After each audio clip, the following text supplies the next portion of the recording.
Let's get 'em! Time to get stuck in, boys!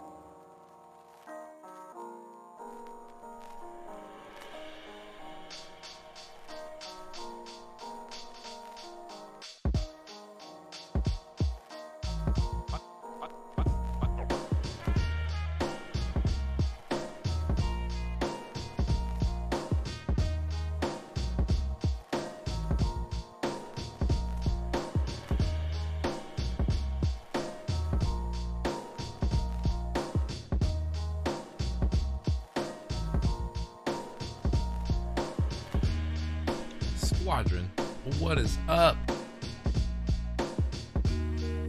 All right, let's see if I can do this.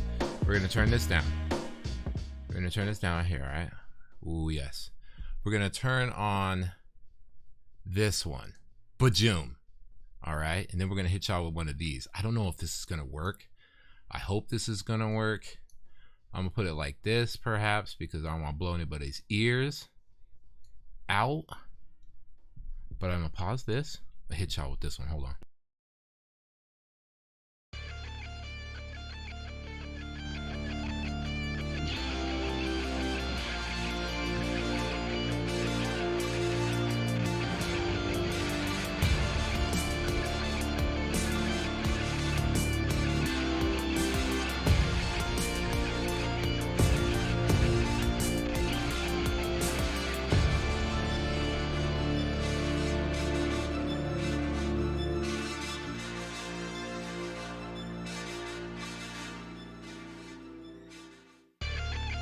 Boom.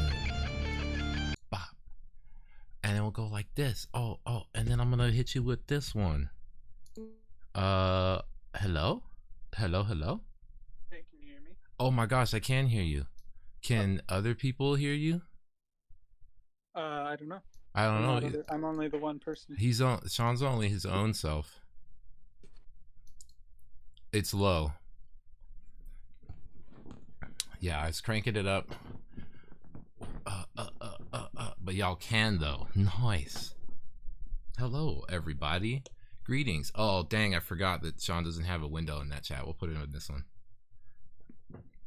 You barely heard his Hello. I'm gonna turn on some music like low for myself, but this will probably be a musicless stream. Hope it sounds alright though. Y'all, let me turn this one like this.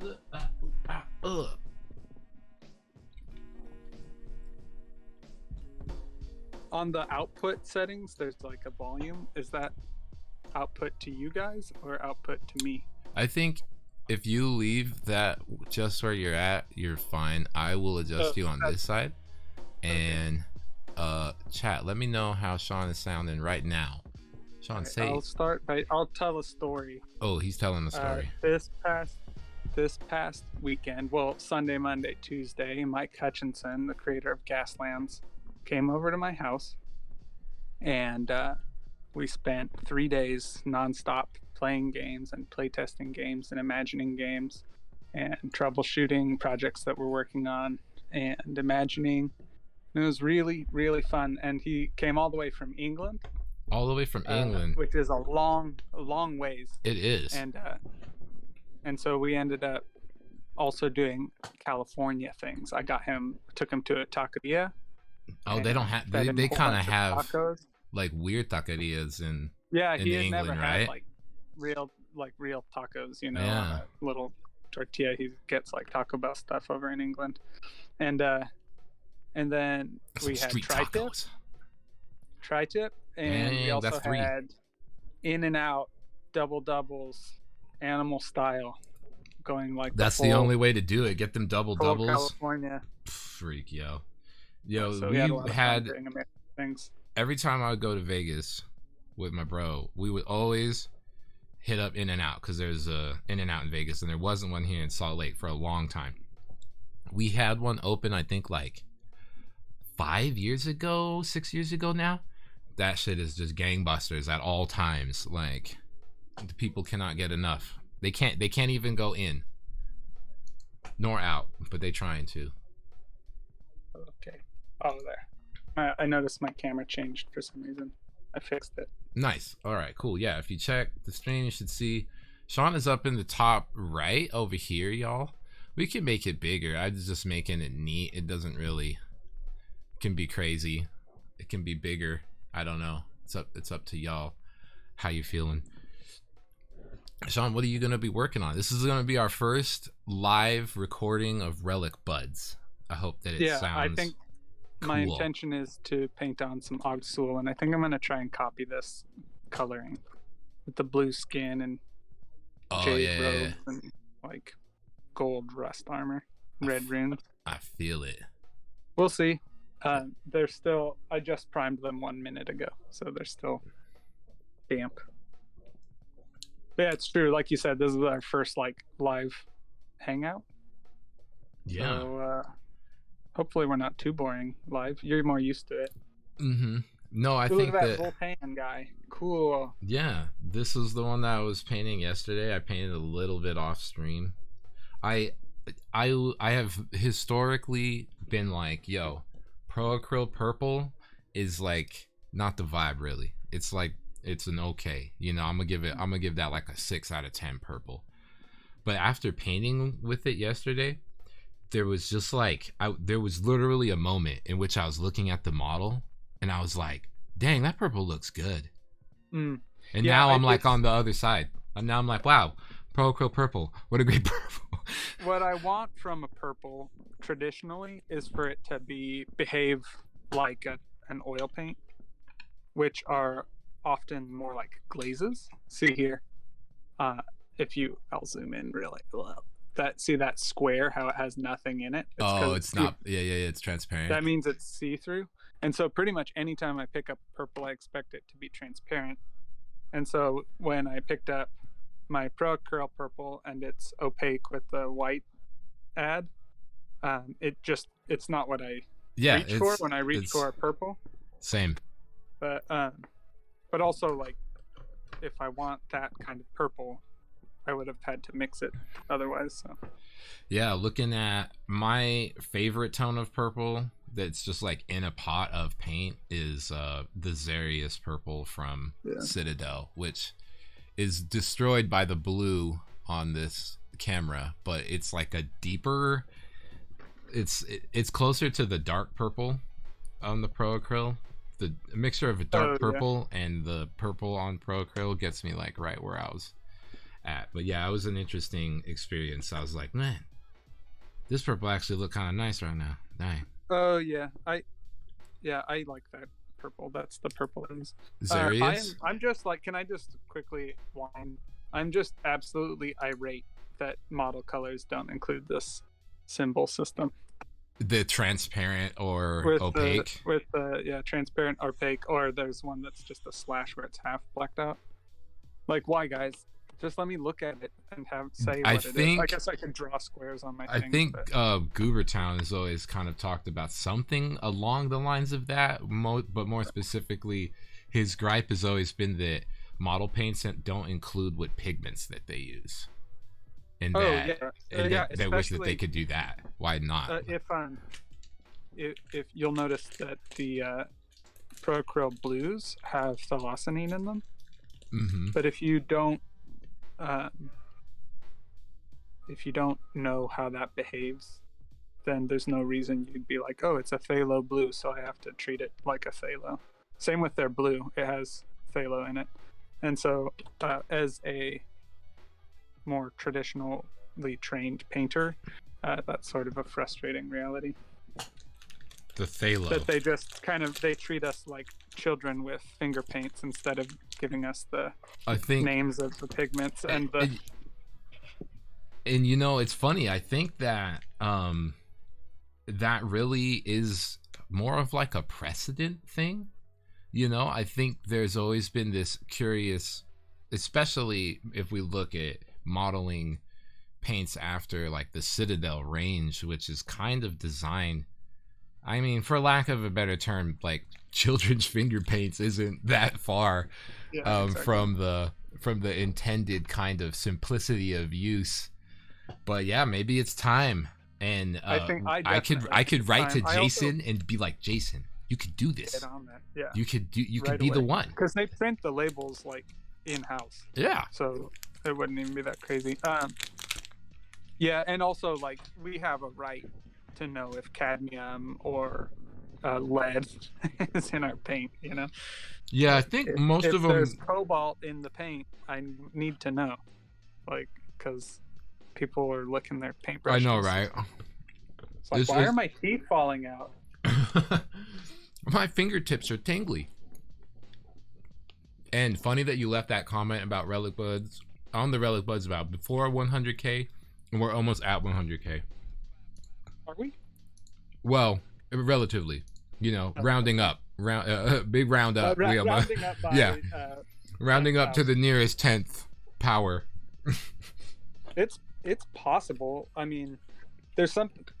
It's not that I can't deliver the project if we don't get more money for it, but there's something like exciting about 100. Oh, for sure. And man, I want to be. You put me as a collaborator on this project, and I want to be part of the fulfillment process for this one. So, be our boots on the ground, trying to help Sean pack packies and sort mini models. Oh, these models that I primed are not ready to get painted on. Why not? The prime job, the primer is still like a little tacky. What kind of primer do you use? I use a high-end, cheap, just regular spray paint. High-end, cheap, regular spray paint. Because I've been spray painting Death Ray Designs MDF and It's not high-end at all. It's just Rust-Oleum for metal and plastic. Gotcha. The tacky. High-end, cheap. Nice. Yeah, word, Merc. Yo, Kosu, what's up, my man? What was this question about? Trash. Will Relic Blade be at more conventions in 2023? Well, ideally, we and Sean do have plans to be at Adepticon. That one's definitely a thing that our minds have thought about. Other ones, not so sure yet. There is a convention in Salt Lake here called FanX, which is essentially a Comic-Con, but it's super big, and I was getting tons of messages this year about why am I not at the miniatures section, and I was blown away to see how much like Dungeons and Dragons and miniature companies were flying out to Utah to be in FanX. I was like, oh, that's kind of exciting. Yeah, I'd love to go and hang out with you. Yeah, no, that'd be way cool. Mm-hmm. And I'm finally gonna buy Metal King Studio a pickup truck, so I can pack everything in and drive out there. Y'all heard it here first, yo. The Metal King moving fortress. Yeah. Yep. All right, so I put a transfer on this guy last night and did a little bit of the weathering. We got lightning bolts on shoulder pads. The micro saw micro set combo when it comes to transfers, it's a game changer. Without it, transfers literally the most unfun thing ever. With the micro saw micro set, it's like big fun. Wow, it's actually fun. Oh yes, ReaperCon seems cool. I do think that ReaperCon is neat. And I think it'd be a good place for Relic Blade to go. I would want to go to ReaperCon first, as an attendee and vibe check and like see what's up. Because I know that there's a lot of cool painting stuff in ReaperCon, and so maybe doing something along the lines of like a paint along Relic Blade thing would be cool.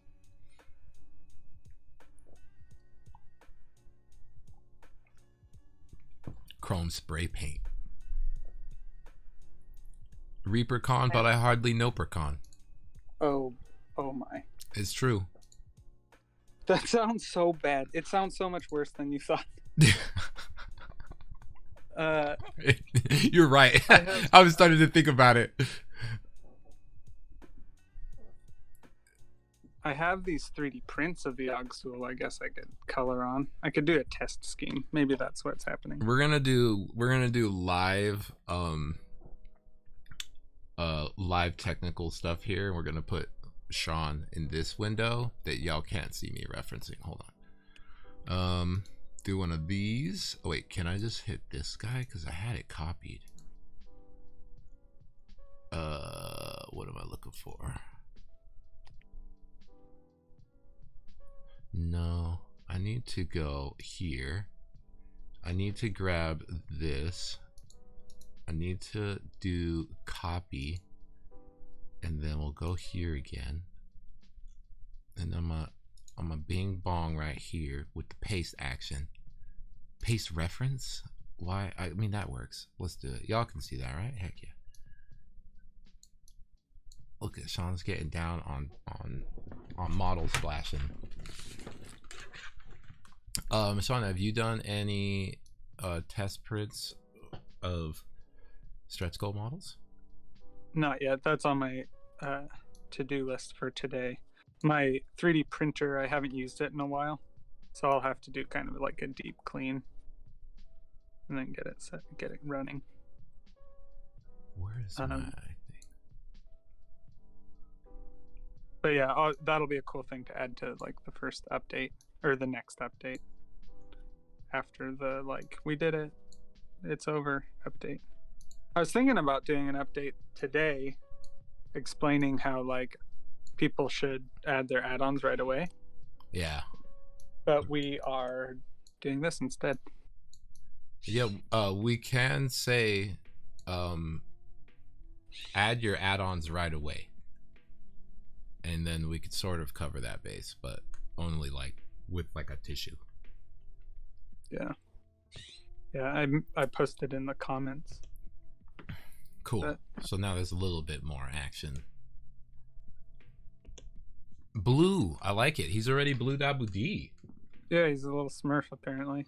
Funny. Blue Dabu D. I also have this archaeologian that has just been chilling in the needing to be finished stage.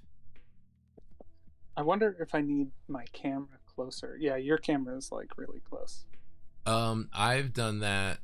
Does your cam, is that your phone that we're looking through? Yeah. Oh, okay. Because I'm like, you might be able to pinch zoom it or lower it, because mine's a mixture of both. My camera's like actually like right near my face at all times.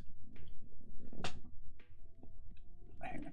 This doesn't extend the same way I was expecting. Sorry, everybody. Oh, don't apologize. We are all good. Right now, your camera is really little, so yeah, it's not giving people like the disorienting. I can't watch Guerrilla Miniatures games because the handy cam shake type vibe. All right. I guess with my current slice my current like last minute setup I just did. Yeah, it's actually pretty handy. Because I mean, if y'all are not checking out the Metal King Studio Facebook, and by Facebook I mean YouTube, you can check out the Metal King Studio Facebook as well though. The Metal King Studio YouTube, Sean's been getting some experience points on cranking out some videos this last week. Yeah, and my hope is to keep making video. Mike and I talked a bit about getting a video on. He was like, "Oh, would it be helpful to broadcast?" Oh no!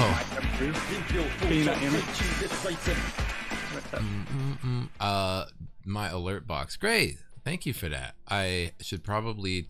Can I turn that into? Yeah. Let me. No, that's the delay advanced. I just don't want it to be so loud. No, you're totally good, Gray.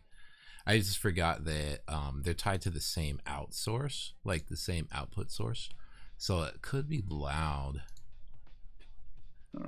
But I don't know if I can change it individually. Can I do that?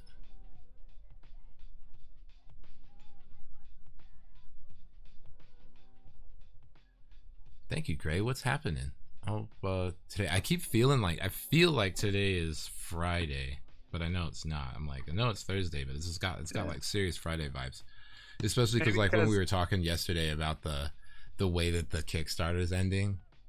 Yeah, like it's ending in the morning on Friday, not like Friday night. Oh, yo, it's gone. Voice sound alerts via Twitch. No, that's not it. With the Prime too. Ooh. Yo, bigger. Thanks, my friend. Let's see. Alert box. I think this might work.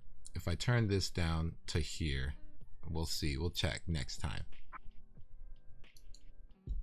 Bigger. We are bigger chilling right now. I'm working on doing some transfers for my Stormcast. My man Sean Sutter is over here splashing some Og Soul from the latest Kickstarter. Joy Division. Chris from Exit 23 Games here. What's up, Chris? Thanks for holding it down on that side of the waters. And yes, we're also excited. Warble with the gifts of... Thank you, Warble. With Sunstride. I'm liking that blue that you've got going for those guys. It's very blue. What color are you using? It is called Steel Gray, of course. Oh, dang. It's Steel Gray. Kosu, they are all on 25s except for the Gorgon, which is on a 40. Thank you, Warble, for that cheer, my friend. Big ups. I hope the day's going well. Shout outs to all the Goblin Gang members. Thank you so much, Witty, for just holding it down. Getting on stream and painting Relic Blade, even if sometimes it feels like being a Grumgrilla. What does that mean, Grumgrilla? Grumgrilla. When you wake up and you're kind of grumpy, and you've got to paint a gorilla. Oh yeah, that happens. You just Grumgrilla sometimes. Mm-hmm.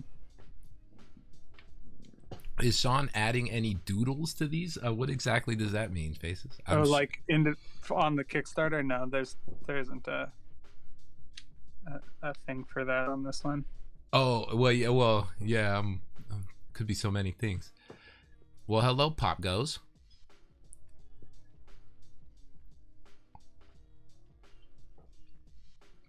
But I mean, at the very minimum, anyone who orders a book or something owns a book, yeah. One of the hardcover books, you get a sketch with that. So that's sort of like, rather than a guarantee with for the greater good. It's like when you get a book, everyone at least gets one. Thank you, Scone. Drawing by me. Wow, Hype Train. And okay, that was probably sound alerts via Twitch. That's also turned down now. We're getting a hang on it, guys. It's all good. Cool. Makes book rulebook covers even more special. Yes, absolutely. I think that's one of the things that, today I was reading of someone who was like, I've been on the fence about Relic Blade for a while. Like, it's cool to see people talking about it. What's this? What's that? And they're just asking questions about it and stuff. And it's always interesting for me because I'm just like thinking about people being on the precipice trying to make that decision. Oh, do I get Relic Blade or do I not? I feel like when people open up the book and see the cool sketch and their thank you, they're like, wow, this is a great choice. It's kind of like, it feels like you took that leap of faith and you landed just fine. And you're like, oh, this is actually really cool. Mm-hmm. Yeah, I mean, I get it because I saw War Machine models in like 2000. Man, it took me forever to even look at War Machine models. Yeah, and then finally, like, in 2011 or whatever, 2012, I finally got it. So when I started Relic Blade, I kind of thought, oh, well, it'll take people 10 years of seeing it regularly before they're ready to try it. We're almost there, almost at 10. We are like, and then each Kickstarter, we're at 626 for this one. The Storms of Corral was like 850 plus, right? Yeah. Oh my gosh. Yeah, this one's that Kickstarter, that Kickstarter ended higher in money, but also it was crazy more expensive. Stuff. It was multiple faction sets and multiple stuff. So I think in a lot of ways, even though this is reaching a lower big shout out to all my lurkers and my hard workers, it's going to be a higher success for me because I won't have I should be able to fulfill it in a reasonable no doubt. I think so too. That we learned some lessons about the last one, and this one's all been about sticking to the guns and kind of carefully executing these things that we've been talking about for a while. And it's tough because I would love to just be yes, everything. Do everything, give it all away for free. But I'm happy that I'm able to try and outline a specific thing that's deliverable, and a lot of the development work is done. So, and by a lot, I mean all except the drawings for the cards for the stretch goal characters, which shouldn't take me too long to do. Nope, I don't think so. I'm putting on a lightning bolt, and I'm trying to had crazy scope creep. Yeah. Yo, thanks, cause I'm with it. On these Kickstarters, do you bother keeping up to see? I personally with the tools that I have access to, I'm not sure if I've been able to see something that's that specific. I'm sure that there is advanced analytics that will tell you, that Sean can look at, that will say returning versus new, and yeah, I mean, it look good, but. Yeah, I've been trying not to obsess about that stuff because I get emotionally pretty overwhelmed running Kickstarters, because being an artist, a lot of what I'm making is very personal. Even though they're little orcs or whatever. It feels very personal, and so I try not to obsess over it because it'd be easy to tie a lot of my self-worth to returning backers and trying to figure out why or not. I'd rather have a realistic outlook of games I don't own every faction of. So if I make something that isn't to someone's taste, it's not really offensive that they're I'll skip this release and I'll get a whatever they're spending their fun money on. So I try not to get too worried about what's going on with people's, whether they're returning or not.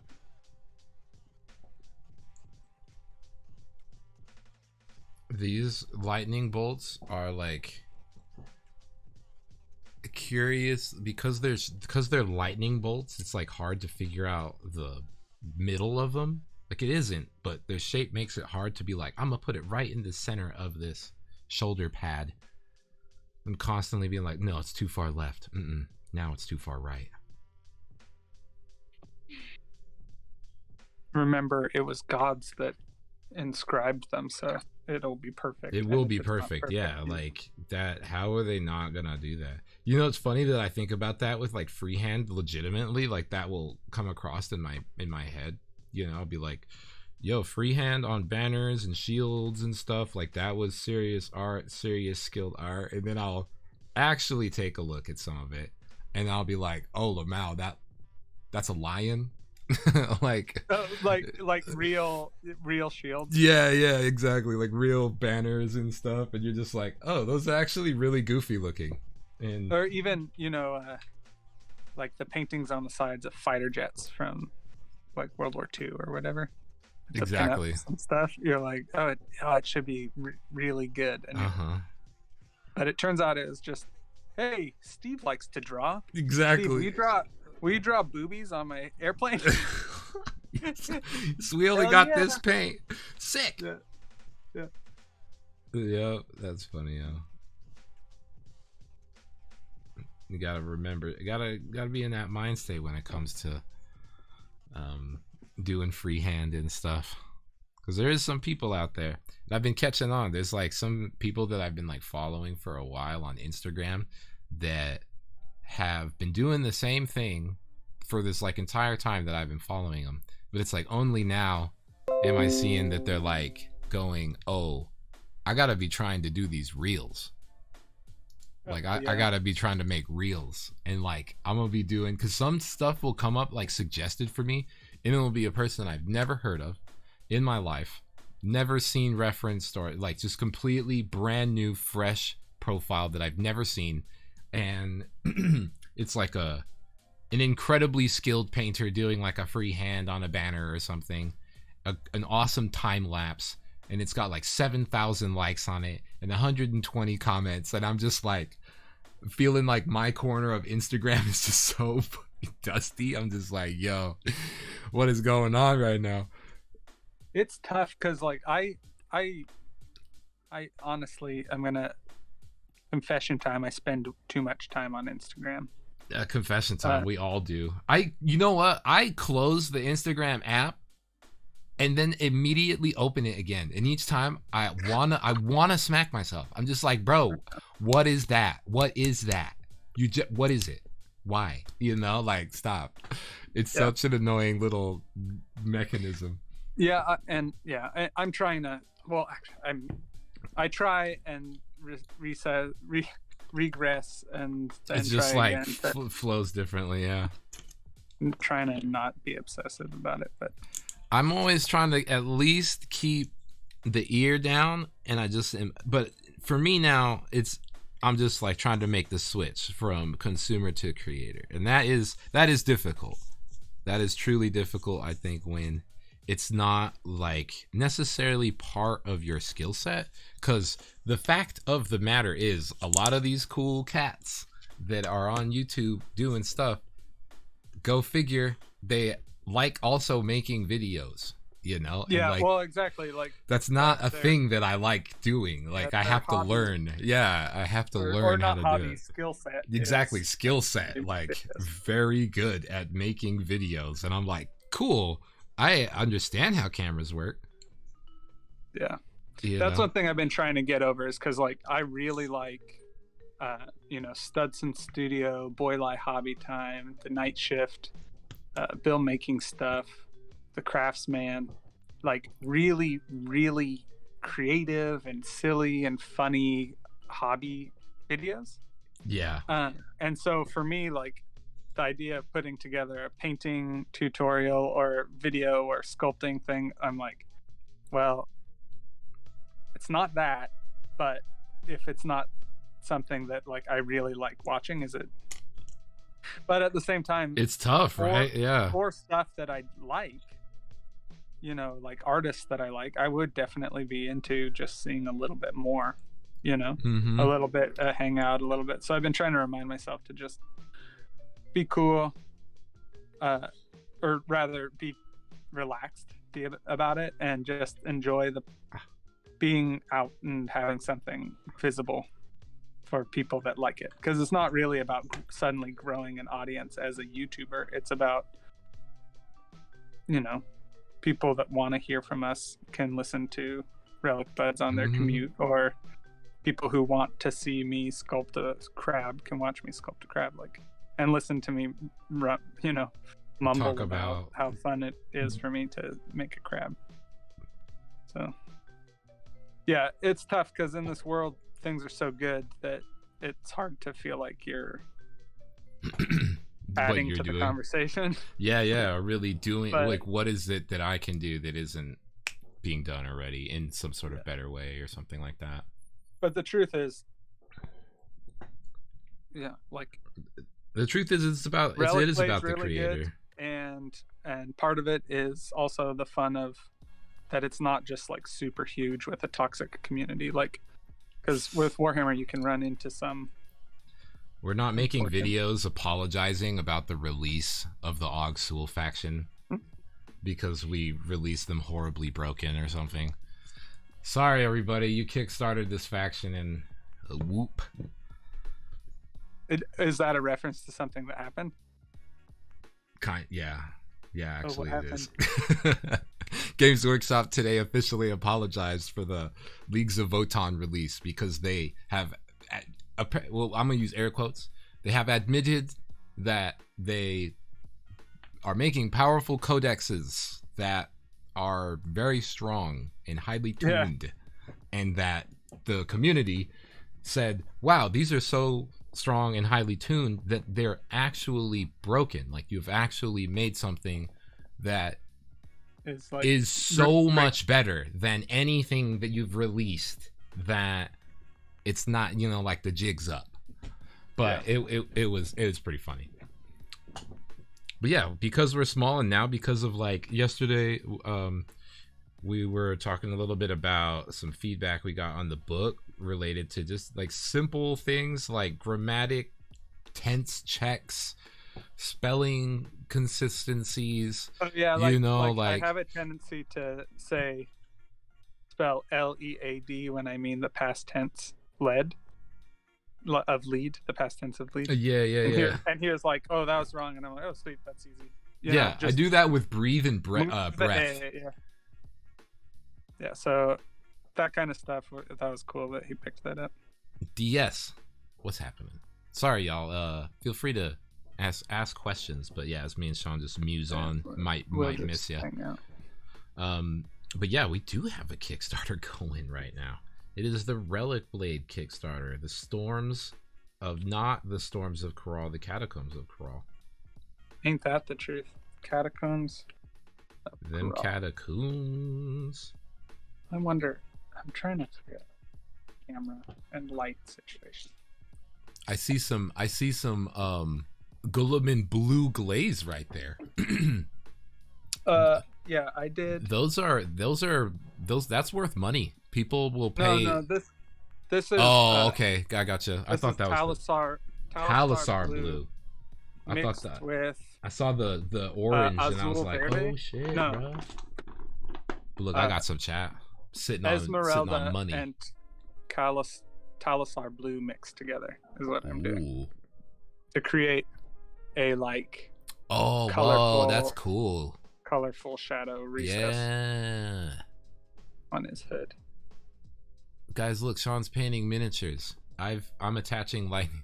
I'm putting transfers on. But hey, when I go to battle tonight at the store for the second game of the campaign, which by the way, the organizer, I think he was kind of inspired by how cool my guys look, because he wrote a little lore blurb including like the names of my guys that was about the last battle and how it led to this next battle, and I was like, oh my guy, this is cool. And so yeah, I'm trying to show it, make him look cool. Oh, you've got a Warcry game? Yeah, tonight, my second campaign game. Oh my gosh. My. And some squid said that he faced him last game, and he said that he was pretty good. He's a good player, so I'm like, we're gonna have to get our ghost hunting skills on. The guy you're playing against tonight is good at playing the game? Yeah. Some said that he likes playing like Warcry competitively. Oh. And he probably knows his He's really faction. good at rolling doubles. He's crazy triples, crazy quads. He's like, I can roll the perfect number of triples, and when I make attacks I can roll sixes. I got it on lock. Got it. You know, when I was playing last game, my opponent there's a quad ability that's bonus move, bonus attack, I think. Sweet. And I think it's one of the basic ones, but he was definitely, I saw it coming. I'm like, all right, I kind of know what to expect here. Activate this guy, attack, kill my dude. But he's like, I'm gonna use the quad. Go bonus attack, bonus move, and I was just like, yo, okay. Didn't expect that. But then he did a move and he threw his attack, and he had like the big Kurnoth like sword, but they were the guys with the scythes. That's what they the big tree scythe guys. Yeah. And he threw like 6 or 7 attack dice or something, and literally rolled only 1s, 2s, and 3s. And I was just like, okay, I lucked out. And he's like, yeah, you did. I'm gonna do it again. And he literally rolled 1, 2, 3 the second time. It did 0 damage, and I was just like, Stormcast toughness is kind of neat. Yeah, no, I was like, yo. I was like, I mean, yo. since I've been playing Warhammer since I was a little baby boy, and toughness has always been. I know, we can actually say that the little baby boy Sean, who played Warhammer with, the only other little baby boy that he played Warhammer with was Niall, right? Yeah. And now Niall is he the head of Warcry. He's head of Warcry product development. Look at that. Like, this is a crazy circle. Yep. This is a crazy circle. Good old Niall. So I need to share what I'm doing here. I'm using. Let's see it. I'm using contrast basilicanum gray as a kind of like wash, and dude, it does like such a nice like comic style dark in the recesses. Almost. Dude, that looks cool. Surface. Yeah. And I just use water to thin it a little bit, but not too much. Guys, we've been live for 48 minutes, and Sean's been painting for like 30. already on the speed splash. Y'all are seeing it live. Yep. The prolificness. Enjoy it. One day I'm going to sit with you and paint. I don't use a model holder, and now I get like when I'm holding models, this muscle or something, this tendon is just like freaks out so already I'm like feeling like arthritic pain in my hand. Oh no. I need to not using the model holder. I guess maybe I should. Dude, I'm gonna have to get you some game envy, ! Envy in the chat. Get you some holders, some hobby holding. My goodness. Well, the problem with it's a hobby holder. I often will paint like a whole army at once. Yeah. So it's kind of hard to just be like switching them out and stuff. Yeah, exactly.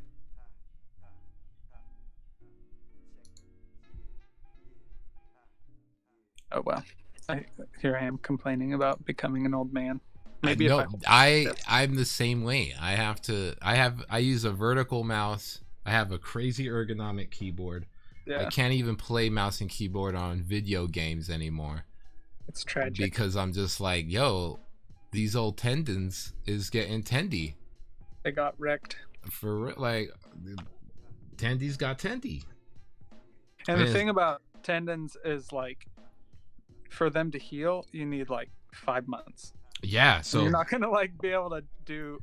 All right, no computers for 5 months. Exactly. So I've tried to adjust it because it's like I can play mouse and keyboard with games, but I'm just like, no, you can't, because there's no point in like hurting yourself just because you know that you're at a disadvantage because this guy can strafe by hitting A and D really, really fast, and you can't. It's okay.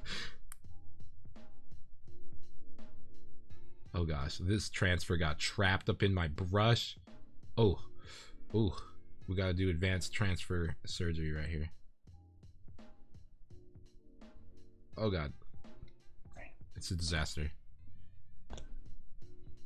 I'm trying to put it on, y'all. It's not working. Oh, okay, did it. Gosh. Get your act together. What a cartoony voice too. Yeah, I know, right? It's it is quite a cartoony voice. It's a hobby holder. Don't ask why I just randomly put some sound files. Like I realized if someone do like exclamation point blade, because like I made a random one randomly. Like why did I do that? You know, I spent time to do that, but it's just not why. And it's also very loud too, or at least it seems loud. Look at all that. This guy didn't. I need to prime him again to get. How you need to prime him again? I did. Well, I did such a bad job because I was like in a hurry, I guess. Oh, I see. Dude, get your little little airbrush. Your little hand airbrush and psh. Airbretzel him right there. Yeah. That could work in a pinch. Yeah. This is my airbrush. Just this will do the trick. That guy, the brush that moves through the air.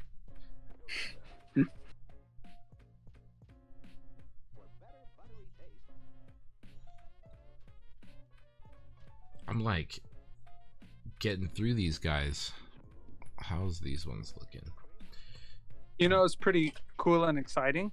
What's that? I went to go and pick up Mike from the hotel, and then drive over to Greg's house so we could play test Mike's new game. And my car broke down, and so now it's in the shop, and I have no car. Really? Oh yeah. No. Good thing that Kickstarter's coming to a close, I'll tell you. I know, right? Sheesh. That's funny. It's fun to be an artist. I know. I think so. On just random, semi-tangential, likely related, I've got 2 studio monitors for my speakers. Normally, they are Rocket 5s, KRK Rocket 5 inches. They're really nice. They're about 300 per each, right? And I've had them I've been using them to record, and I've had them for 9-ish, 10 years.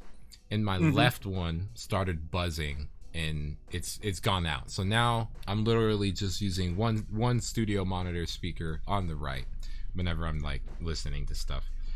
And that's whatever. Perfect. That's what you want. When you just want one speaker, that's just the right channel. It's great. But then to top it off, in a similar thing in my car, like when I was driving back from your house, I was listening to Conan audiobooks, and my left speaker, in driver's side speaker in my car, doing the same thing, start buzzing, crackling, and I was listening to the narrator talk. He's like, to the Afghulis, and it was just buzzing like crazy. It was killing me. I was like, oh. So while I was driving, I was like adjusting the balance on my sound system to put all of the noise like in the left front channel. Yeah, you're like, so it's not mono, it's just yeah, now it's just going to the side so that I don't hear that stupid buzzing. But it's just like, each time my pops gets inside the ride and he's like, yo, what's up with that speaker? And I'm just like, oh, that's it's out, you know. And he's like, oh, you don't want to get that fixed? And I'm just like, well, I would. I just want's a strong word. I'm like, I just, of the things, I'm like, there's so many things. Yeah. Yo, what's up, Ronnie? But it's true. You shouldn't be putting up with bad sound. It was with Mike, because a lot of the time we were talking about games, and when we weren't talking about games, we were talking about music. And he was talking about how like he had this crappy old car that had like really nice speakers for a while, and how like anytime he was just so confused because like he put music on and he's like, why is this album the best album I've ever heard? And it's like, oh, it's just because the speakers have been sabotaging everything I listen to. Yeah, I could definitely relate to that, because curiously enough, you know, you'd think, oh, the the guy. I'm the literal embodiment of, you know how I've heard phrases like professional studios that are clean are like not real, because like real studios are like messy, and just like this concept of like when you really live it, you kind of don't like. There's just this distinction that I see sometimes, where there's like people that have like really clean, beautiful, organized like hobby setups versus like them actually performing or doing stuff in the hobby. And related to music and stuff, the same thing, where I know plenty of people who have like basement studios decked out, you know, and they make just like weird music that no one listens to, you know, and it just like makes me think about how I will use pillows on the floor and drape blankets over my head so that I can record this verse to send across the world, you know. And it's just like this weird juxtaposition of like, you know, neatness and like access and tools and just like the crazy chaos of creation and things like that. And when it comes to like music and stuff, it's like people might expect that I have really nice recording equipment and like all this and that, and even for painting probably the same. I'm like, nah, this is just some dust covered IKEA tables. Yeah. I mean, you know, I think Miniac kind of like sets a unrealistic body standard for hobby setups. Yo, did you see his video where he was roasting? I didn't watch it. It was pretty good. Because I was like, I'm just gonna be so sad if I click on that video. It was good because it had his wife in it. She added the element of niceness. Oh, good. But yeah, like, I mean, for ages, I had like a shoebox with loose paints in it. Mm-hmm. You know what I mean? Like, I'm really stoked that I finally went and bought a paint rack. And when I finally bought a paint rack, I was just like absolutely flabbergasted by how much easier it was to paint. Whoa. Because like I wasn't digging around looking for like, oh, where's my green? Bro, it's a real thing. I've seen it. I've seen people talk about it, you know, in different like hobby groups and stuff, where they're trying to like figure out how to stay motivated and like active in the hobby when you don't have like a permanent space, you know. And it makes me think like, man, yeah, having a permanent space is like mad nice. Yeah, you know, like imagine if you were like a blacksmith and you're just like, all right, time to lug out the old forge, trying to get out all the tongs and hammers. I'm sure there's dudes that do that, you know, bring out the wheel from the shed or something. I have a setup in my garage, which is where I'm painting right now. And it's fine, but it also, like, the garage will swing from 90 degrees down to 50 degrees. It's so weird. Up to 108. And it is so weird. It's not, like, you know. Because, we'll be playing in there, and in the morning, it's mad hot. Yo, what's up, ZB Pottery? It's mad hot in the morning. Shout out to the homie, the Forge. You know a dude that does that. I do know a dude that does that. Shout out to the homie ZB, always pulling out the Forge and the Forge Meister. See, but ZB is another perfect example of like a type of artist who's just like all about just being in it, you know, getting hands dirty and doing stuff. It's not like, oh well, do you have a helmet? No, I'm gonna go on the ramp anyway though. All right, see ya. Safety first, Malev. Safety first. I did at a young age learn that, because now all around me there is properties and stuff that are built. But back in the day when I first moved here, all of these things were being like developed, and we had these massive dirt mounds that were like up, and so it was just like all right, y'all, it's time to go play on the dirt mounds. It's time to get the bikes. You know, we're doing off-roading and stuff. And I just remember I didn't wear a helmet. I wasn't wearing a helmet. Your boy was being brazen, you know? Too cool for it right now. I know how to ride a bike. Come on. And I have this memory of going down a ramp off of a jump, and then that's really about it. I don't remember anything else about what was going on, but I do remember waking up and my friends being like horrified at, like, looking at me, just being like, oh, what happened? And I'm just like, what happened? And I could feel like liquid coming down my face, and I was just like, oh. And I just had blood pouring down my head. And we ended up walking home. And yeah, apparently I had blacked out or something. I closed my eyes for an extended period of time in midair. Without consciousness. Yes, without consciousness. Without any awareness. And just scraped up my head, you know, and just was like, just scraping and cuts though. So not like... no concussion. Not too much blunt trauma. Yeah, there was no concussion apparently, or at least it was undiagnosed if there wasn't one. And just bleeding. But I remember walking home because, like, I left the bike there, or someone was like walking it beside me, and this lady that was like walking her dog was like horrified to see me. I was just like, well, just bleeding from my head. Yo, yeah, great, same thing. And yo, Poker, I will redeem that at the end of stream for you. Mostly just because we won't do those on this one. Oh man, it's too much though.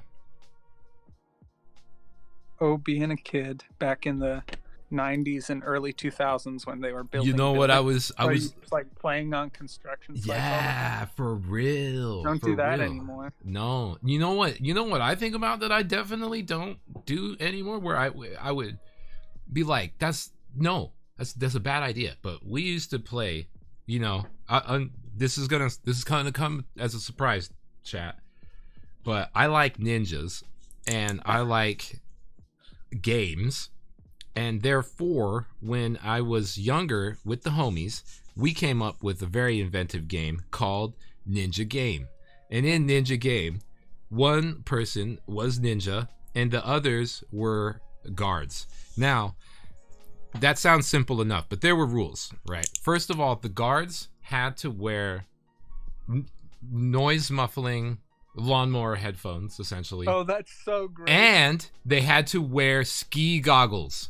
So when we played at night, their vision was terrible and they couldn't hear anything, because we realized very early that if you are pretending to be a guard, it's super easy to detect people because you're looking for them. Just anyone paying attention. Yeah, so it was like, oh, the element of awareness is actually, it's an incredibly powerful thing for a guard. You know, and so therefore unaware, or we tried to like limit it. And so we would do this around the house, but we would also, if it was particularly nice weather, like fog was rolling in, didn't always get like fog and stuff here, but sometimes it would like rise off the lake in a weird way. And I'd straight up like look out the window, see the fog, and it would be like a fucking ninja suit montage. Cause I would be like, pulling open the drawers, pulling shit off, and then I'd be running out the back door and just running around the neighborhood in full blacked out garb, hiding from people, just being kid stuff. But I'm literally thinking now, like, like people would just shoot me, you know, like that's it. That's all that happens now.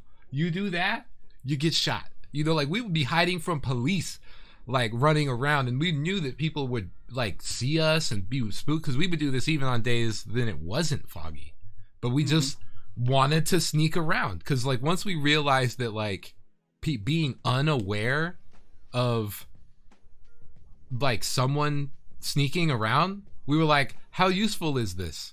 How much is this? And then my neighbors, like when they would be playing basketball or something late at night, I would try it. I would be like, go out, try and hop over the fence, land, do some sort of roll to cover a distance to get to this small fence, and just be like, did they notice me?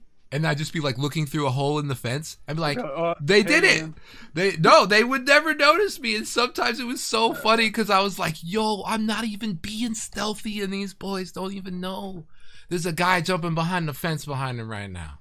You know? No, it's full on. It's full on that spaghetti show from Tim and Eric, where it's like a guy is in the hiding bush. Oh and no! they're like, Yes, I just thought it was the boss's son messing around. Oh, don't say anything. It's too awkward. They're just like, yo, wow, man. People, did y'all know that people are just stealthy? That's impressive. They just say that in the middle of their basketball game. And I'm like, yes, I'm sneaky.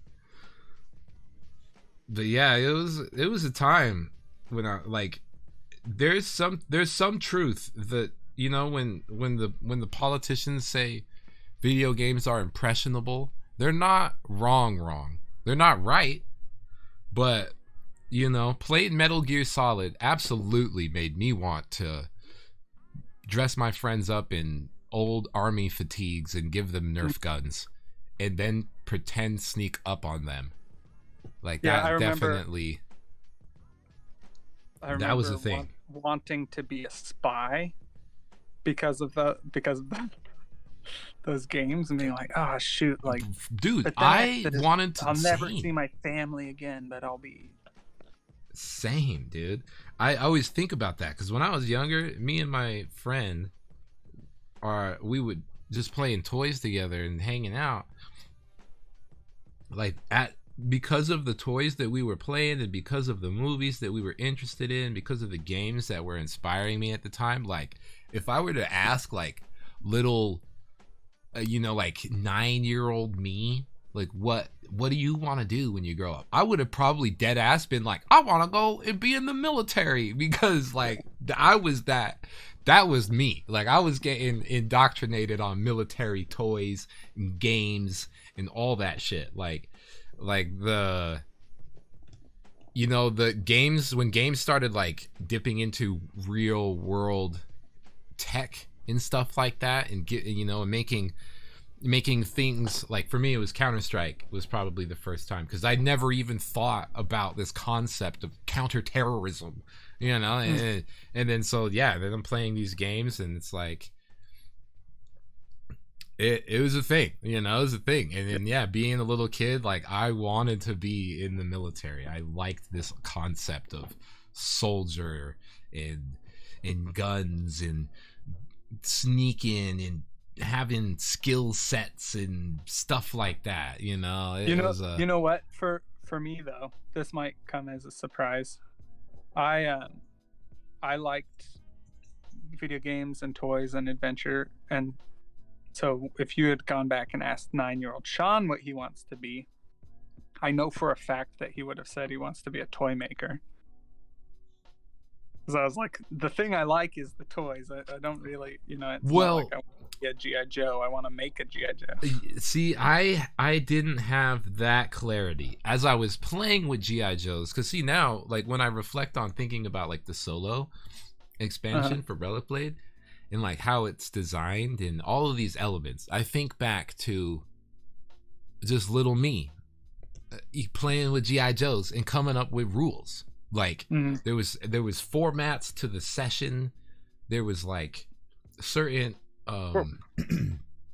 what we could say is like milestones during play sessions, you know, where I'll be like, okay, this happens, and because this happens, next session it's gonna inform and I just like realized that all along, even thinking about all of the GI, like anything that I was playing had this insane structure that was like me making up mechanics and designing a play experience for my own games. And that, I don't know if that happened just because I was an only child and I was just like just playing games by myself and shit and being like, oh, this is how this has to be, and this is how this has to be. But Gray here we Skies are. Girl, have you achieved that goal yet? Have you rated? Wanted any to be a tombs? Tomb Raider.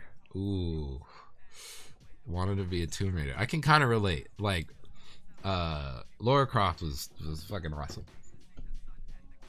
Yeah, she's cool. All right, so I've done it. I got all of the lightning bolts down. Now, I am going to weather them a little bit. Zeus, what's up, my man? And what's happening, chat? We've been over here just waxing lyrical. We're just hanging out. What's the Kickstarter looking like? Let me take a peeky. Hey, I gotta find a charging cable for my phone, so I'll be right back. Okay. We're at 91.8. My goodness. 9-year-old me wanted to be a fire truck. Yo, trash. Gray, I hope there is kids that still do it. I hope there's kids that still do it. All these kids playing Minecraft and punching trees. Spaghetti. Pitch Black hide and seek. Yo, Pitch Black hide and seek was legit. And yo, Darth Zeus, I was telling y'all about the ninja game, and me and Darth Zeus, or I guess more specifically, Darth Zeus has taken up disc golf, and one of the best places, one of my favorite like ninja game memories is when we stepped up the game and went to the park. Not just playing around the house. Now we play a ninja game in the park. And oh, it was the best. It was so crazy. It was incredibly dark. So pitch black. We definitely didn't need our little specialized ski goggles that we used to make it darker. Because it was just, you couldn't see nothing. Dude, the Creekside, yeah. I want to go back and see that place. Jules wasn't part of that, no. I mean, tangentially, like Jules, we were like friends at the time, but yeah, we weren't. I can't say I ever made Zeus dress up in a ninja suit.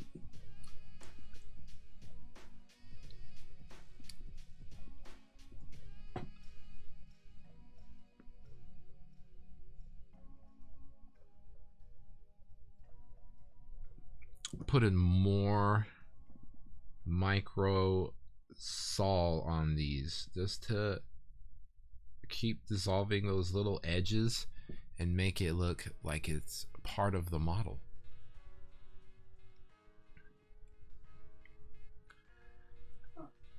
You doing that with your bros?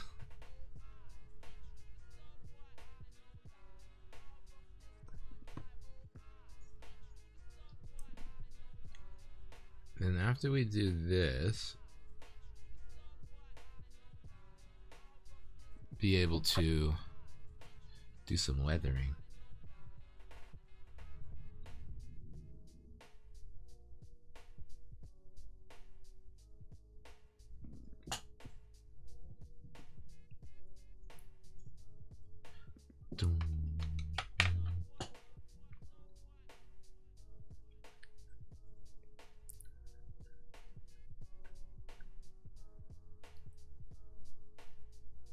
Oh, I did see the assassin. Yeah, the Horus Heresy assassins. Interesting little stuff. Yeah, but he's definitely got. I like that he looks kind of old school. He looks very much like the old scope. I can appreciate that. Very ninja, very ninja like. I'm back. I got a charger for my little camera phone setup. Nice. Welcome back. Look, and now since you've been gone, we creeped over 92. Oh. Sunap.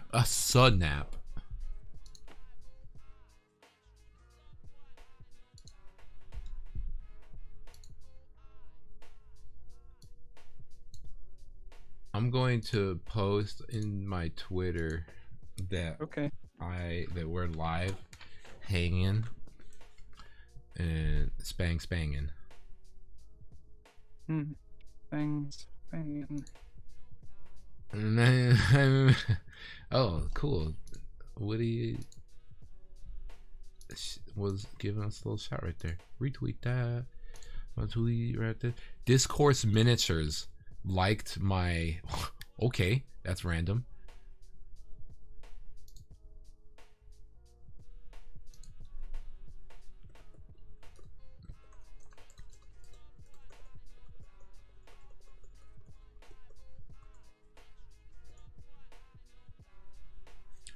Boom.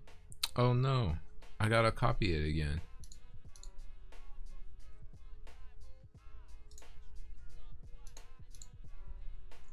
Mostly skateboarding. We gotta send good vibes to Sarah. She's taking an exam today for her work. She's taking a what today? An exam. An writing exam. a test. Yeah. Whoa. Chat, we need exam vibes. Yeah. Like the spirit bomb.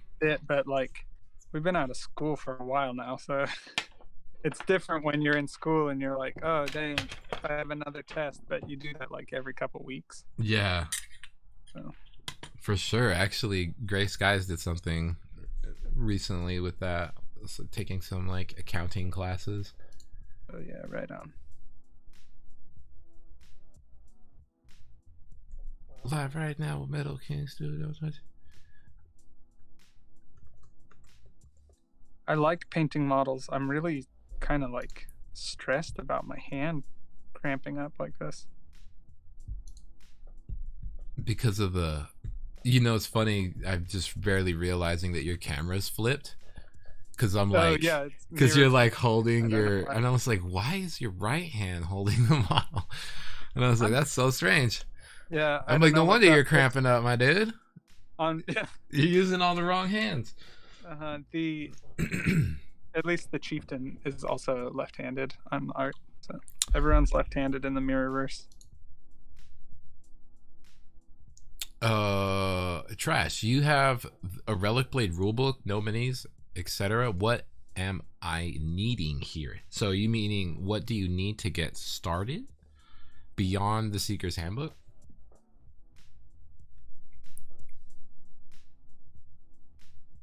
Do you live in the US? Yeah, Trash, do you live in the US? DS, we had to keep it concise to the newer one just because of shipping stuff. But if things are available on relicblade.com now. Live in Houston. Nice. Yeah. Yeah, so if you have miniatures that you want to use that aren't my miniatures, the cards are available separately. But that's the main thing, is like all the stats and upgrades are on cards and not printed in the book. So that would be a handy thing to have access to.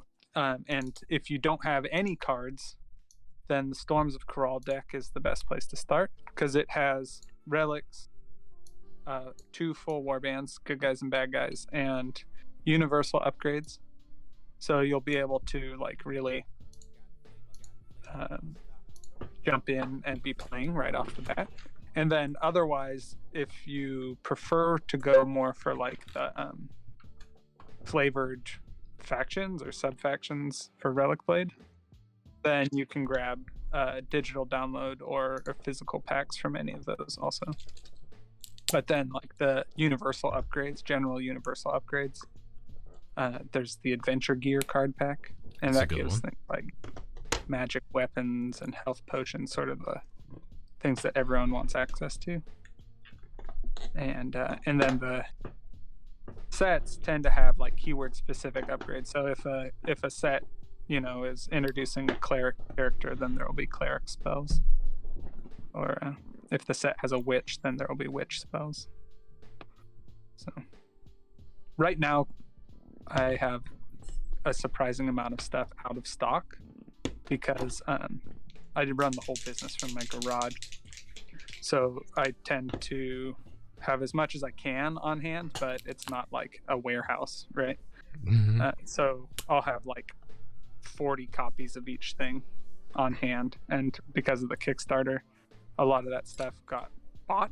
And then, which is awesome, also because of other people's Kickstarters, my mold maker and caster has been absolutely slammed. fulfilling other stuff. So it took like 50 days for him to send the restock that I ordered. So in the time for them to get around to my first restock order, they have 3 orders to fill. I had a daydream about learning to make spin cast metal molds today.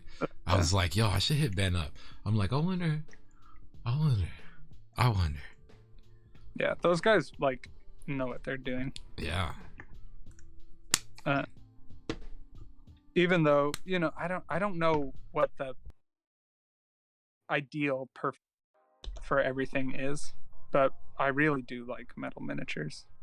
Yeah. And one of the things I really like is with the one piece metal miniatures, that like the painting experience is much nicer than Just like those boom, boom. 30 part plastic figures that have hidden details. Yeah, you painted several Lumineth guys, and Lumineth being part of like the newly designed for Age of Sigmar kits, they definitely are hit with the crazy, you know, it's sort of like the details that exist that feel like simply to set apart, and with the Lumineth specifically, it makes me think of like that they have 3 bowstrings instead of 1.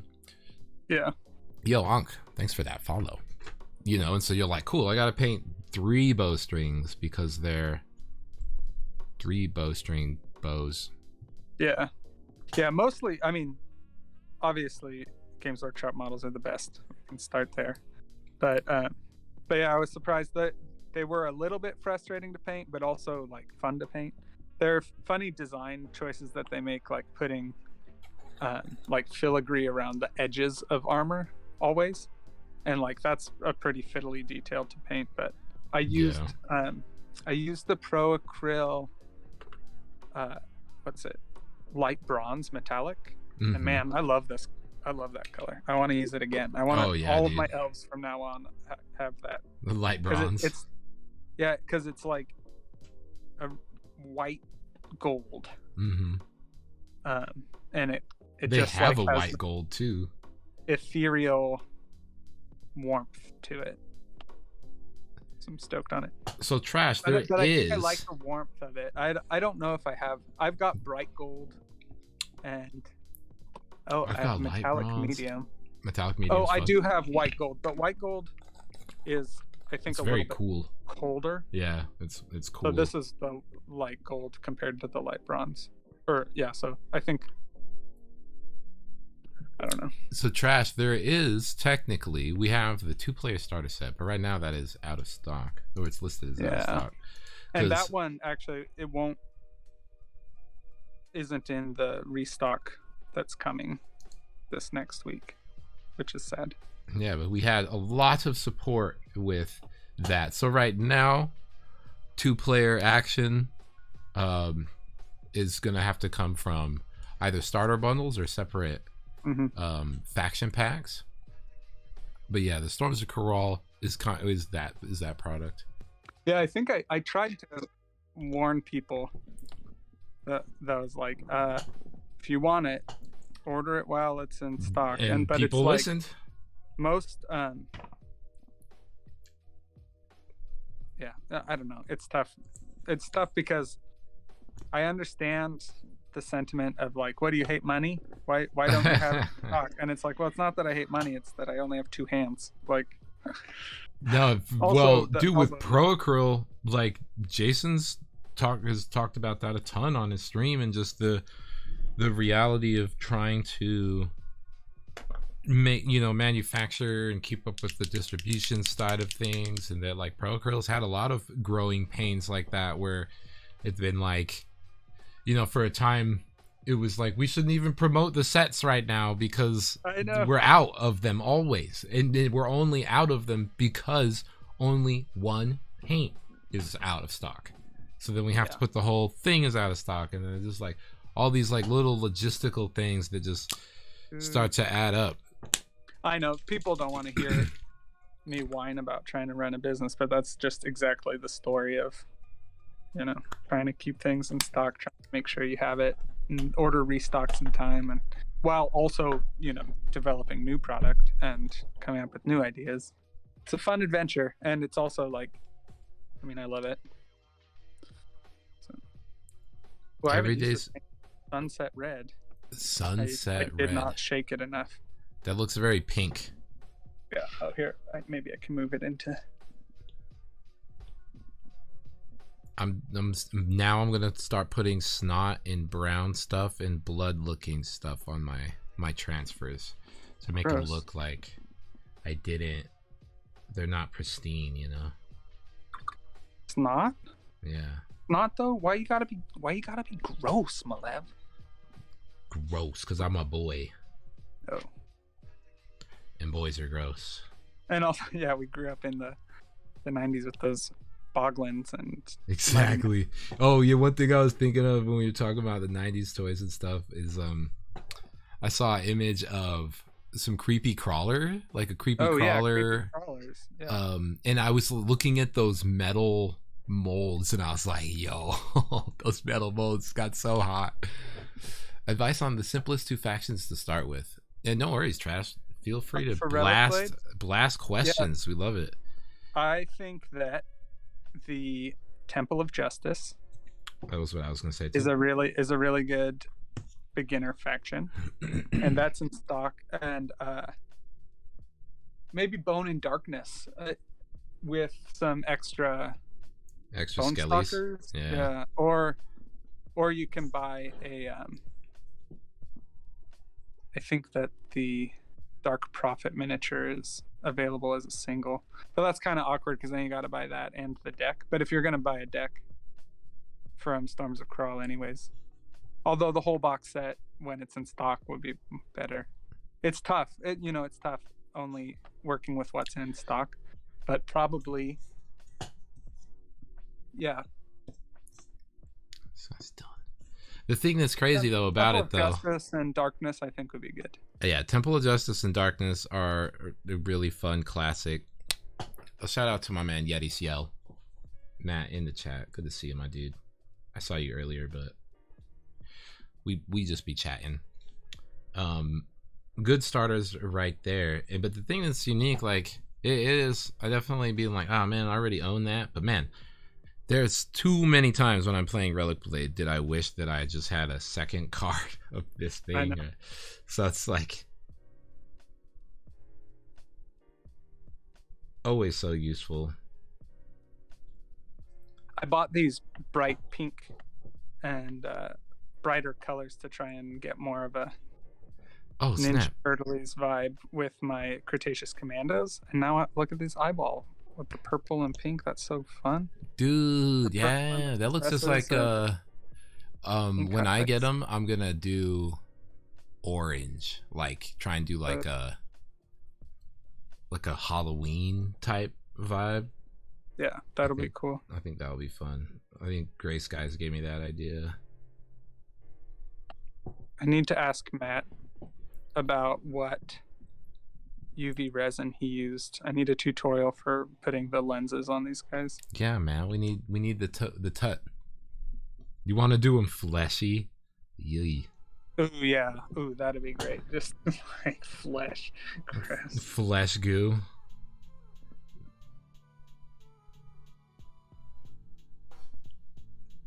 Yeah, I saw a Nurgle army painted once that was just like the plague bearers with and like with like human flesh colored, and it just was so nasty.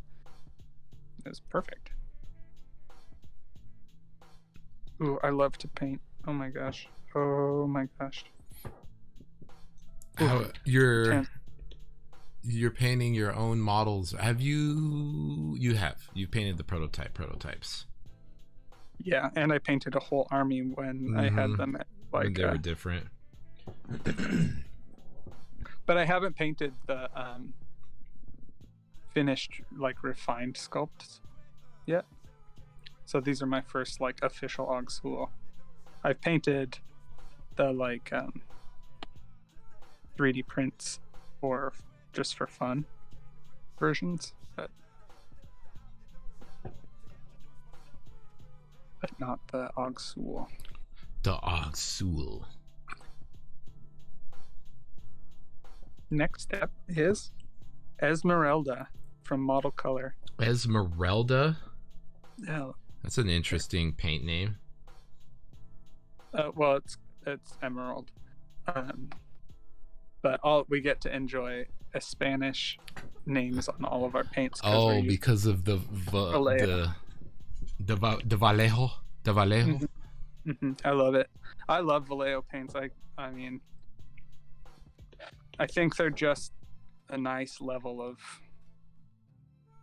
It's a really nice range. I like them. Dude, you got pink eye.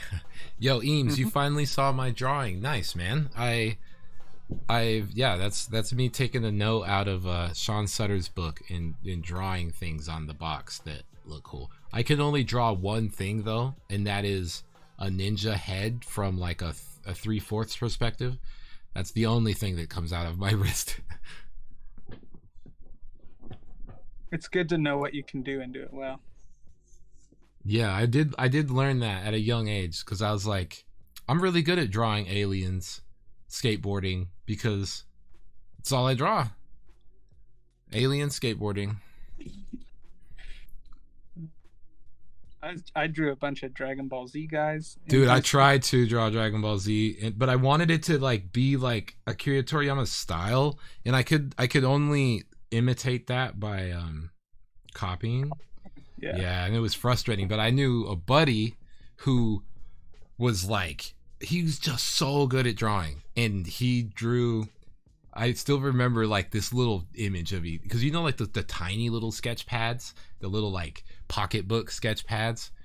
He had like one of those filled with like these little freestyle Dragon Ball Z battles between like little characters. Like they wouldn't take up the full page. It would just be like in the same way that I would draw like a stick figure battle, but with these cool like Dragon Ball Z characters. And I was like, bro. I did that. I mean, what I did is certainly less cool than what you're describing. But yeah, having them like fly around, because they could be flying anywhere on the page. Yeah, no, and it was cool. And doing the like the little energy blasts and stuff, I remember feeling like immediately jealous of someone's drawing capabilities when I looked at his sketchbook. I was like, holy crap, this looks so cool. Oh man. Yeah. Over to B14 and racing home to watch Toonami. Yes, and listening to Steve Blum just be the Toonami guy, and then you hear him being Spike, and you're like, oh, that's the Toonami guy.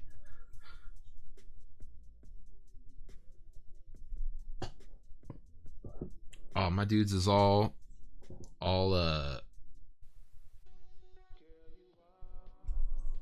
weathered up. I'm feeling like the squad's ready, chat. The squad is ready.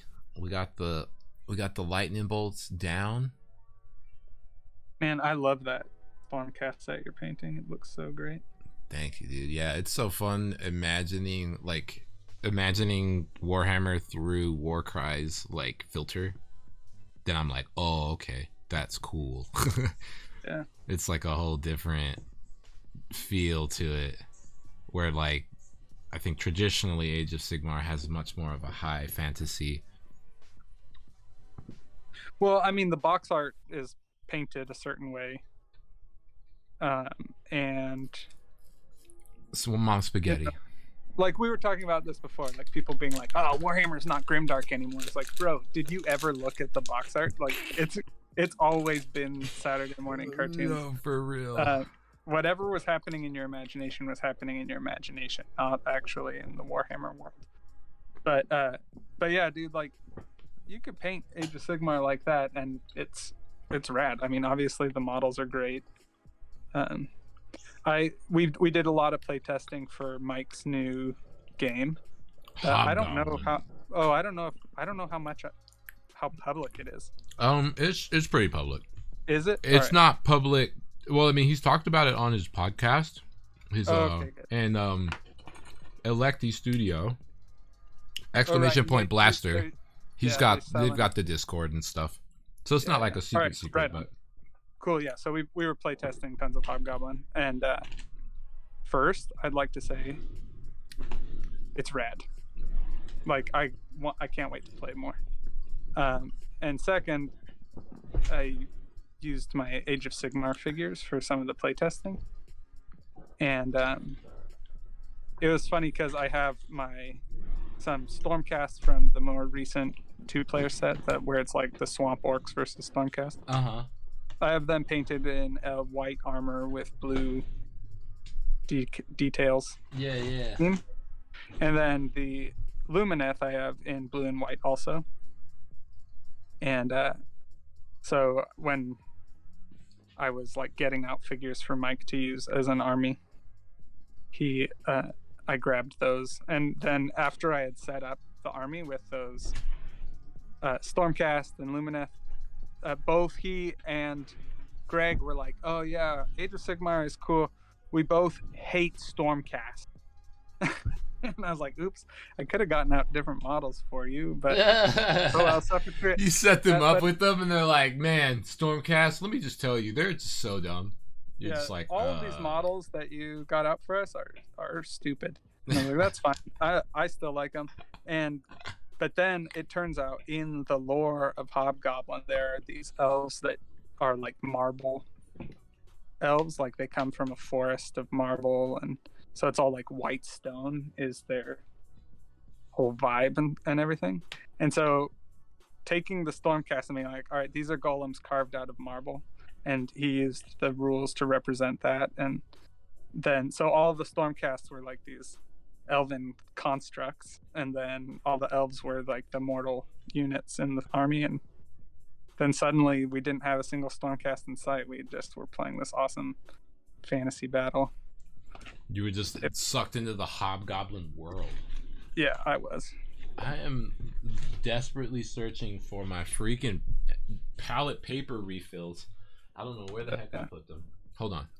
I'll be right back. All right. I'll entertain everyone. Don't worry. All right, everyone. Malev's out of the room. Ask questions, quick.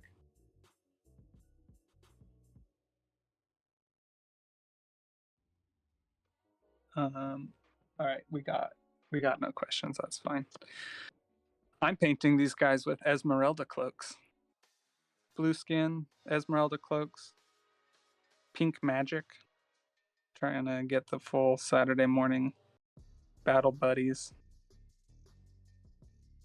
I realized that I almost always paint way too dark. Like everything was grimdark for the past couple of years.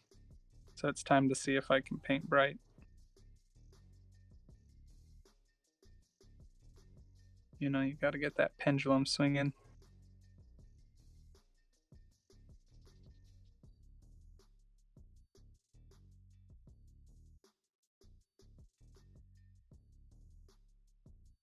Oh, asking a favorite Saturday morning cartoon. Well, it depends on how old I am, but I feel like for the full Saturday morning effect, you got to be like a little kid. So like Gummy Bears was cool because that was a show that felt like it was like these cartoon goblin bears in a world of like typical sword and sorcery fantasy. And it always felt like there was more lore in the background of that cartoon. Like they were the last of a dying race. There had been like an empire of bears. So that captured my imagination a lot. Let's see, Saturday, and then of course Ninja Turtles. That one was really big for me. I love Ninja Turtles a lot. And then before long, like, you know, what grade would it have been? Third, fourth, maybe fourth grade. I saw Sailor Moon, and that really blew my mind because that story like was continuous, and it was the first time I'd seen a cartoon where like the story advances each episode. Plus, like, I really like girls, so seeing these magical girls really was a lot for my fourth grade brain to handle. I know. I had crushes on Sailor Moon and then every time a new Sailor Scout would come, I'd be like, oh my gosh, Sailor Usagi, Mars. I'm sorry. I think now I'm in love with Sailor Venus. I think for me. It was Mars was the red one, right? Yeah. Yeah, that was the only one I was like, I don't like that. The red one. You didn't like or did like? Well, I was the only one I was into. I liked her. I like Mars. You did okay. You had a big crush on Mars. Yeah, that makes sense to me. Yeah, I wasn't that into Sailor Jupiter. I don't know. Maybe when Is I was Jupiter the green one? a little like like a little. She was big and strong, and like now I'm like. Now you're into that. Oh, yeah. But I think as a fourth grader, whatever grade that is, like 9, I wasn't ready to take on a big. Also, who knew? I didn't. Welcome to Goobertown Hobbies. My name is Brent. Just to love them. What's up, Brent? Yeah. So those cartoons were a big deal for me, I think. Sorry, I just yelled you, or you just yelled in your ear. But Goobertown Hobbies in the chat. What's up, my man? It's a friend. It's Brent. I wonder. I'm gonna give these lizard hounds the same Esmeralda on their mains.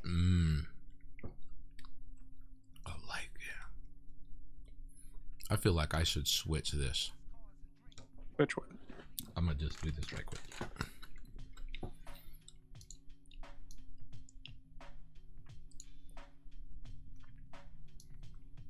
Goobs, we just keeping it extra chill, just hanging. Yeah, it's the last day of the Kickstarter, so we thought we'd go live, visit. Ooh, that's stretching. We don't want that.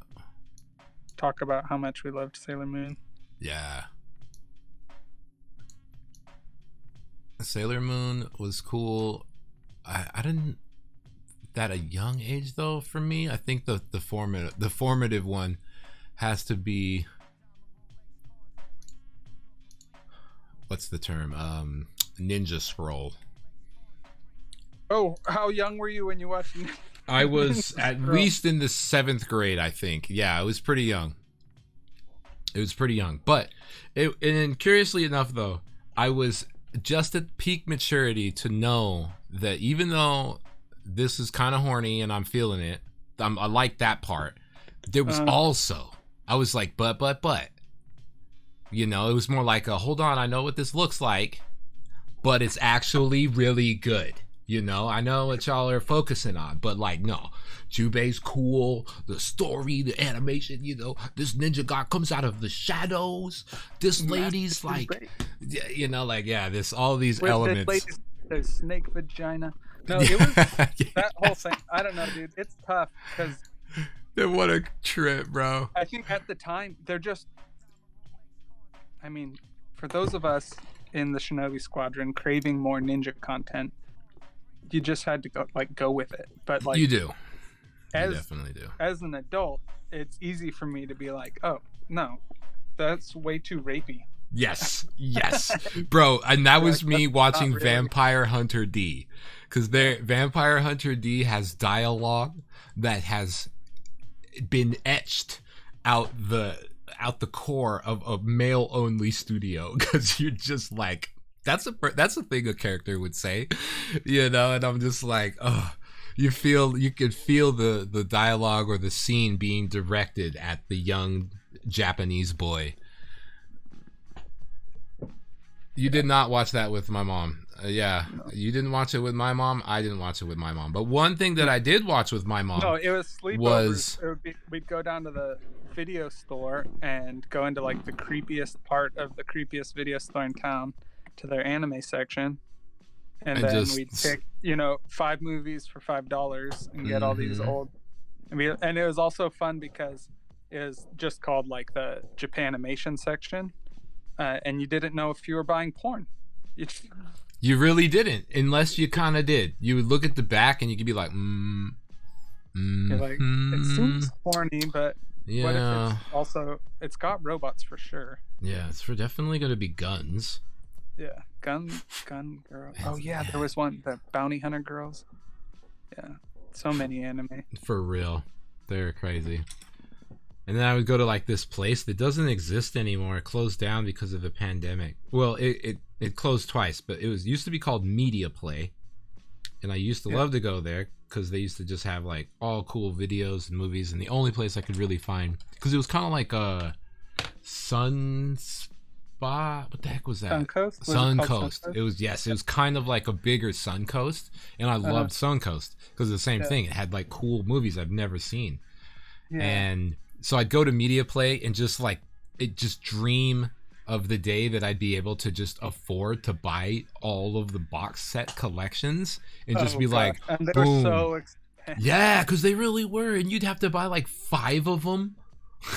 You know, and you're just like, this is a crazy like collecting style.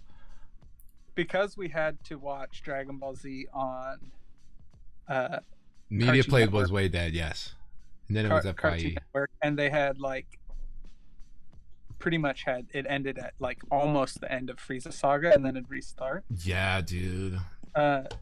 My cousin went and like bought the VHSs for Cell Saga, and like we finally got to watch like a little bit more glimpse of the androids, and that was pretty good. But also like we had missed some stuff because I don't think it goes from they're about to fight Frieza straight to Trunks being in it. There's a little bit of a gap. Yeah, a little bit of a gap. Trunks shows up. But also VHS has like, I don't know, 4 episodes, and Dragon Ball Z would be full on. Oh my gosh, for real. With Dragon Ball Z, one thing that I remember that was like kind of a hallmark for that indicated my fandom went beyond, because I was craving more beyond the experience that I was getting, is that I actually went to this it was kind of like a smaller non big name store in a mall that we had here, and it was called Game Traders, and they had a whole bunch of, they'd have new stuff too, but mostly they were still carrying like Sega Genesis and shit when most everybody was trying to carry PlayStation or whatever. So it was kind of like a cool little indie style game store, and they had this device that you could buy for the PlayStation 1 that was the device itself was literally a spring. It was just a spring, and it had like a little hard piece on the end of it, and then you'd have a special disc. Oh, and yeah, you'd put it in the back so it thought the lid was down. Yes, exactly. Yeah, and then you could play the import. Yeah, man, and then we imported some Dragon Ball Z games, and then just trying to play. And the menus were all in Japanese. Yes, and just trying to figure it out. It was so rough, but we didn't have any Dragon Ball Z games over here in America at the time. Exactly. And so playing them, it was like mind blowing. There was a part the first time that we figured that you could do the Kamehameha like struggle beam, we were like literally losing our shit at the bed. Dude, was it like bit graphic? And you'd like fly around and there was that one. We did have that one, and that one was really cool, where there were like tiny little pixel sprites, but you could like it almost felt like a true game battle where you were flying and punching each other really far. The one that we ended up playing a lot though was called GT Final Bout, which was more like a traditional side scroller Tekken style, you know, type of game. Rather than, because I think like some of them you'd like fly all the way around the world. Yeah, there was a couple of really great ones. Yeah. But again, who knows what the names are? It was Dragon something. I just remember Final Bout. I don't know the name of the other one. I'd have to look. But yeah, the Japanese had plenty of those games. So yeah, we were trying to import the games. That was yeah.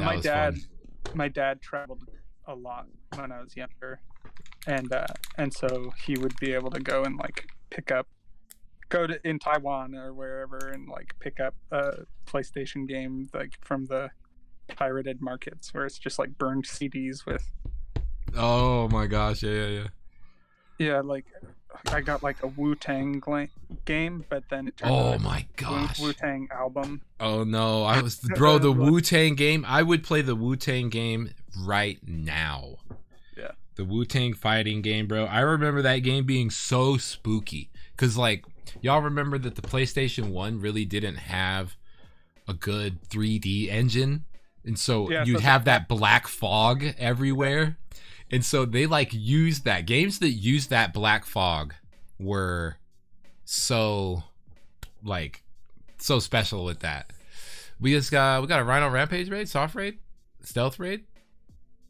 What's happening, y'all? What's the stealth raid? I don't know. Twitch it wouldn't? Oh, that's weird. Well, thank you, Rhino, for coming through. What's up, brother? It wouldn't let I know that Twitch was having some problems going live earlier in the week and shit, but we've been kind of vibing. Thank you for the shout, my man. Oh, look at the API error though. I don't know. Apparently, we got to do some fixing on commands over here.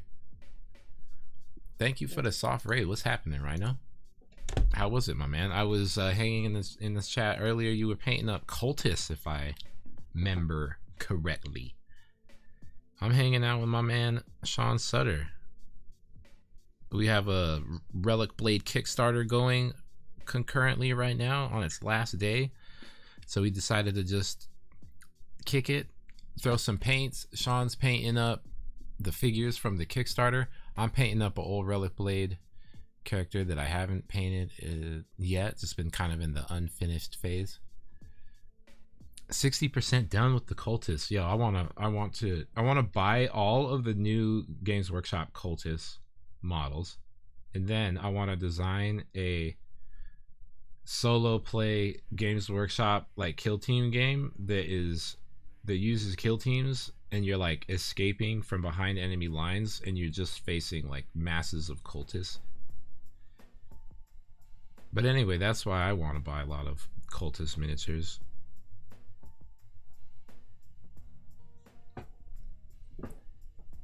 How's it going over there, Sean? I see you laying down that like orange brown vibe. I kind of abused the synthetic paintbrush, and now it's starting to show that it's been abused recently. I was doing like kind of a stabbing motion with it, and now I think I might have pushed it too far. I too am using. I've got a chocolate brown, a German sea black brown, a Panzer Aces light rust, and yellow ochre. Are you laying down like an opaque orange color before you put down the metal? I'm taking a dark brown and rubbing it in the middle. Mm-hmm. And then that lighter orange getting mixed in. And then with the paint still wet, doing kind of a wet blend to get the light rust, and then using the ochre up toward the top to get like a light effect. Damn, but not really light. Painting. It's more about like getting a mottled tones up for the rust tones, and then what I'm going to do is just do like chips with a silver on the like mottled brown shield, basically to match what's happening in this artwork. Yeah, that's cool. It's looking good. I'm liking that the blue and teal, how like that analogous color scheme. Analogous. There you go. Yeah, exactly right. Analogous. That's what I've been painting a lot lately. Doing a lot of just like greens next to each other, colors that are right next to each other on the wheel. Mm-hmm. Yeah, it's fun to do that shift from the cold blue to the greenish blue and see what's up. I'm just copying the box art. I figure. Yeah, you illustrated and colored that though too. So yeah, there's a chance that someone else will color them that way.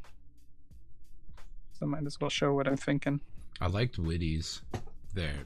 Yeah. I've liked that's the cool thing about Relic Blade models is like seeing like they such good little canvases.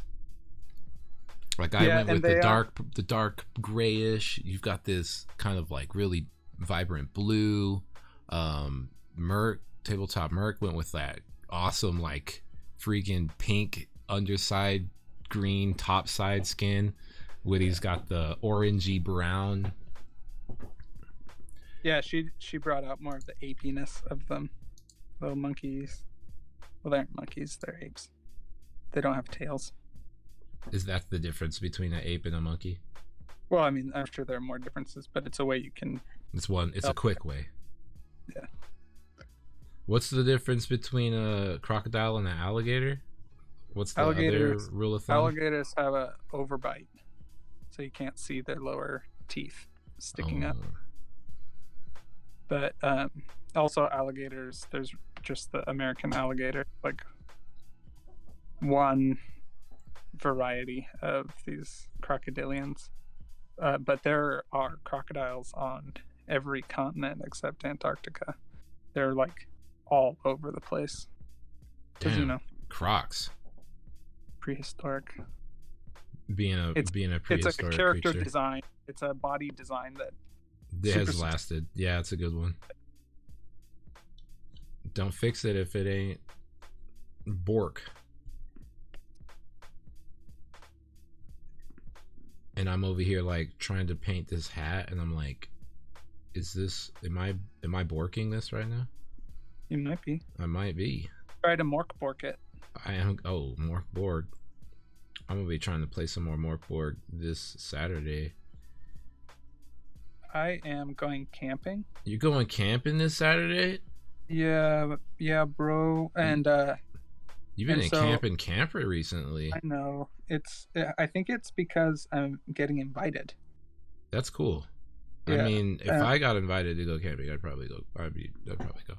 Yeah, hell yeah. So probably not gonna play Mork Borg, but actually now that you mention it, I probably could set up and run a Mork Borg game because all of the friends I'm meeting are nerds. Nerds, yeah. Yeah, man.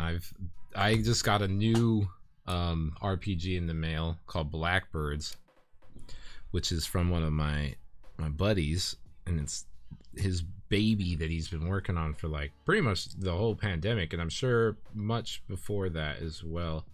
Mm-hmm. Because some of the models that I painted for him, like if you remember the black and red,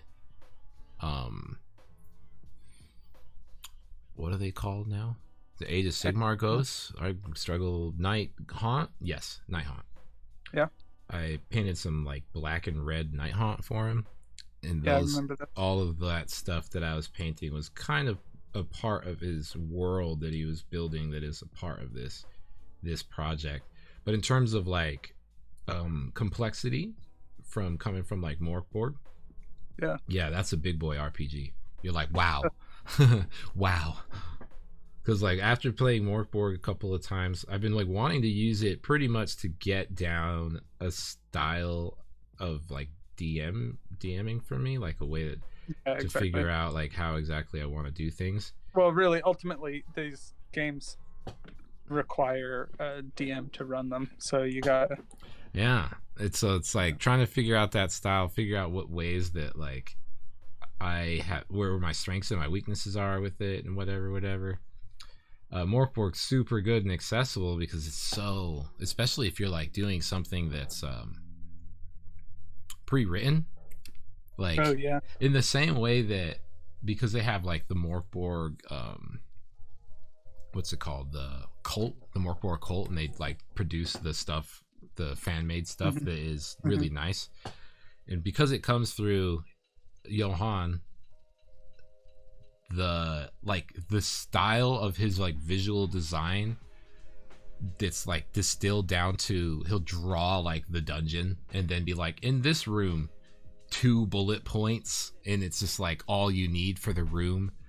And it's this design style for Mork Borg that's made me think about, in the same way where like Relic Blade, you look at a couple of scenarios or things like that, and you think about campaign play, and you're like, okay, so maybe if I try like to do a ancient Waystone scenario but change this thing or add this thing or whatever, it kind of gives you that sort of same vibe where designing and flowing with Mork Borg's stuff in those framework that they kind of presented in is really intuitive, and I'm like, wow, this is cool. The only thing that I struggle with still though is that in combat, Mork Borg's structured turns. You take turns, and it has an abstraction for how long a turn is in combat. But still, outside of turns, or outside of combat rather, there's lots of things that will be like, you know, test toughness 8, and if you fail, you're going to die in 2 hours. Yeah. You know, and I'm like, 2 hours? How, like, what is the 2 hours thing? Like, the abstraction of time in RPGs is like, that's like my biggest nut to crack, where Nut to crack. big nuts, you know. It's weird. Because it's one of those things where I just be like, every time I've played an RPG, I've always like determined after thinking about it, and I was like, yeah, I can almost say that the problems with the session come down to the abstraction or lack thereof abstraction of time passing, and not being able to know that makes it really difficult to truly imagine what's happening. And so I feel like in this weird way, time is like kind of a brushed under the rug kind of aspect of RPG play. But for me, it's like sticking out as like this like golden thread where I'm like, wait, no, if I master time, I master the RPG. That's like, you found the ingredient. That's what it feels like. Yeah, my new RPG stuff. Like, got an Electric Bastion land. Lilliputian. That book I got, the Heretic book, that has adventures in it, right? Yeah, Maybe the I'll one that I was to telling you to open up. Yeah. Yeah. It does. Yeah. Maybe theoretically, then, maybe I can set up a Mork Borg session. Yeah, dude. Because if you just go to the character creator like right now and spit out like 5 characters, and then print them and bring them, and you're like, and then just be like, yo, you're this, or hand them out, choose your character, and then you're like ready to go. That's it. Yeah. Because all of the character creator is really cool. It gives you enough to be, gives at least the creative person enough weird stuff to be like, my guy picks his nose in response to that.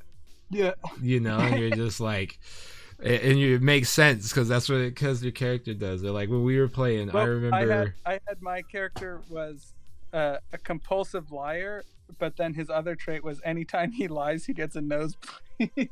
Yeah. Compulsive liar that also you always know when he's lying.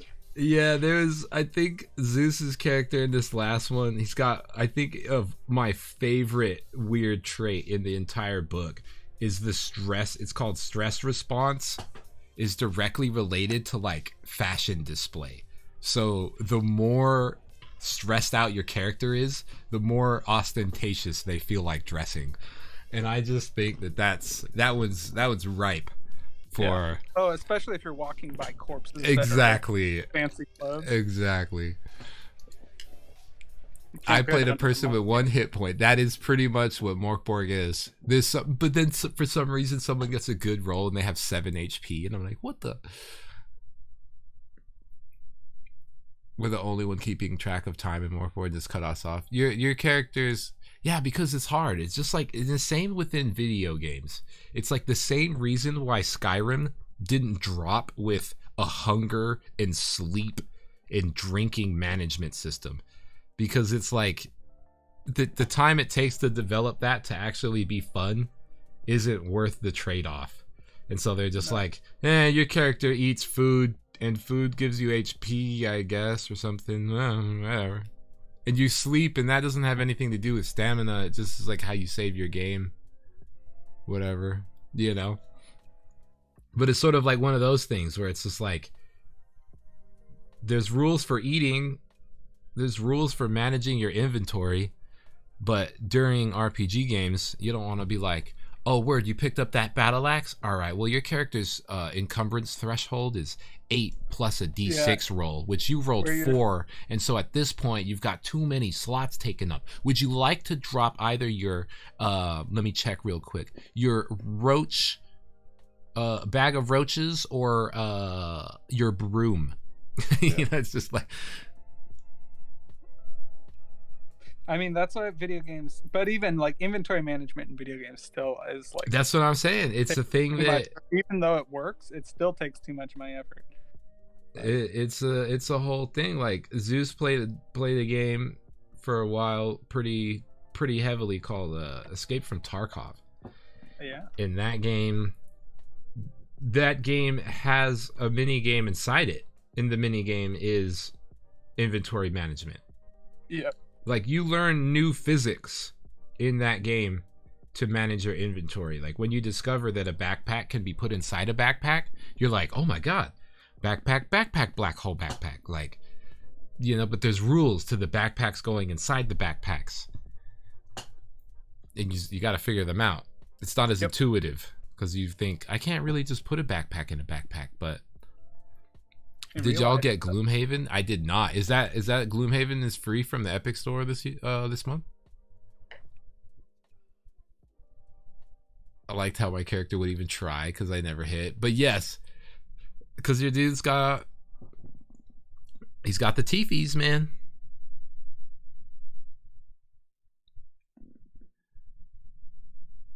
It started last week. It might, I kind of don't have any real interest in it, but if it's free and I can play it on the PC, that will serve as good study, I think. I'm down to do some studying. Yeah, I only have one house. I don't know if it's enough for one Gloomhaven box. No, it's well, so that what he's talking about is that I mean, it's a video game. The video game, yeah. Yeah. The video game of Gloomhaven. Because have you heard about Oathsworn? Joke, but then I buy Games Workshop sets, paint them, and then put them in storage. In storage. Have you heard of Oathsworn, Sean? Yes. Been talking to Greg about it. Yeah, I don't really know about what it is either. So much as like I know it's sort of like kind of party based, campaign story driven. Not a dungeon crawler, but more of like an adventure game. But one thing about it that is making people real excited about it is that it has like blind box, like in the same way that Gloomhaven has some blind box characters. Oathsworn's whole campaign is like blind box. Like the bosses that you fight and the monsters that you fight, like the game doesn't instruct you to open them because there's like special components that are going to be part of their boss fight and like all of these things that makes like each time you're turning the page for your Oathsworn sessions to like get to the next campaign, you know, everyone's discovering what it is that they're kind of like encountering at the same time. It is an interesting concept, but it's making people really excited, this idea of like blind, or I guess it's more like a Cracker Jack style thing. You don't know what the monster looks like. You can read the descriptions and stuff from characters and they'll try and tell you, but I mean, opening stuff is fun. It is fun.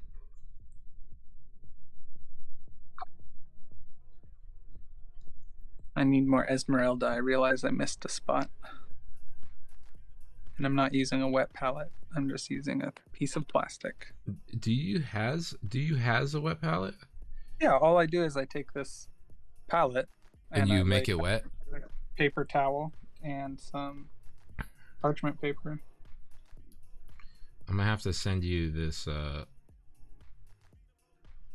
this exemplar one I got. Oh, really? I have another one, yeah.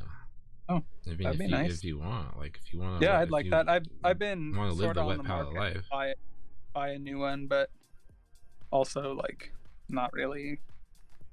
I know, and then you're just like, I saw this projector. Oh yeah, I've purchased it. Tell the chat about that. That's so cool. Yeah, I don't know. I'm sure that some of y'all have seen, because like Sean showed it to me, and I was like, it came up on some suggested thing for me, because I'm a part of the Dungeons and Dragons, like the biggest unofficial, I think, perhaps, or maybe it is official, Dungeons and Dragons like Facebook group. It's got like 70,000 people, and it's crazy big. But I'm only in it just to like have my ear to the ground for stuff, because I'm not really much of a tabletop RPG player. But I saw this post of someone who had like the video was showing the table, and it had really nice cool 3D terrain on it, but there was a projector projecting like an overlay of a filter of color over everything in a sense. And the poster was showing that with their iPad they could like draw or erase like real-time fog, and it was correlating to the projector on the table that was like giving you like true line of sight and like drawing AirPlay effects. Just AirPlay straight from Procreate, so you can just draw onto the battlefield whatever. So like the idea of being able to paint light onto the battlefield, you could put deployment zones, right? Yeah.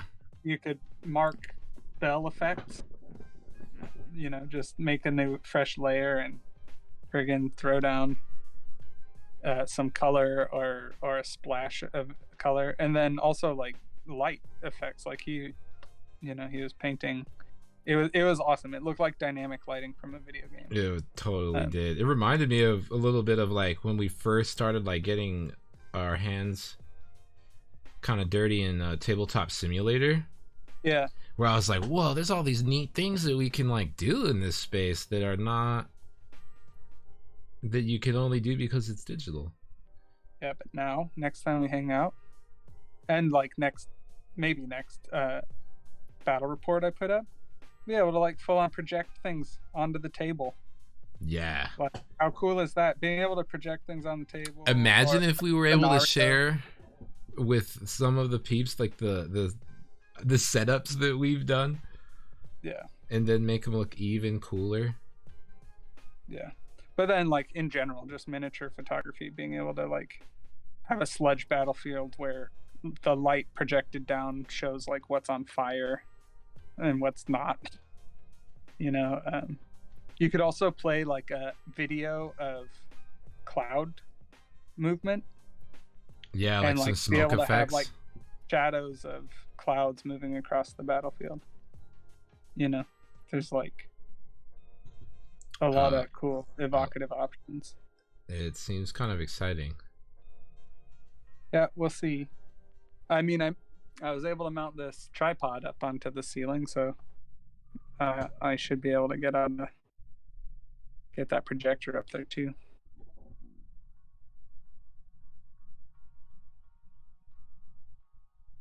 My archaeologian is coming along.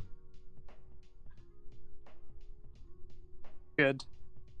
My whole Aug School set is coming along. I know, man. It's looking great. Thanks, y'all, for hanging out.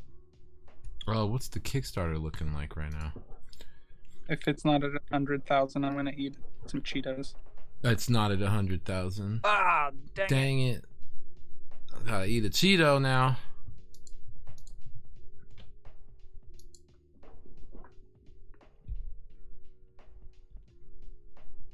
Oh my gosh, it's your boy Nin John in the spot. What is up, man?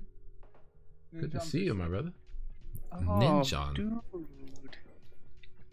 Nin John, I've been enjoying your recent videos. I know. What a styler. I Hey, like Nin John, that, we just that painting one over with, here. With the the like kind of craft world playing with color. Dude, the craft world style. They recently, when they posted up kind of like, I think Greg shared it with us, but I think Alexandra posted up kind of like a real style splash, and they're just like, I'm base coating this miniature with lime green and yellow. You're like, that's weird. Then by the time you see the final, you're like, oh no, it's actually very cool. Well, yeah, because like you have on your palette those foundational colors, and then throw down your off-white highlight color, and then I don't know. They paint like painters. It's interesting. They paint like painters. Yes. Like I was saying, like they probably are as frustrated as me that paint pots don't have that little like square to show whether it's to be honest, I think they use a lot of scale 75 paints and stuff like that. I know that they're using a lot of scale, and I know they use a lot of artist grade stuff. But chat, maybe that the scale stuff that comes in the like the oil style tubes, do those have like that information on them? Little transparency or opaque squares and like, because I don't know, but peeps do be rating those paints.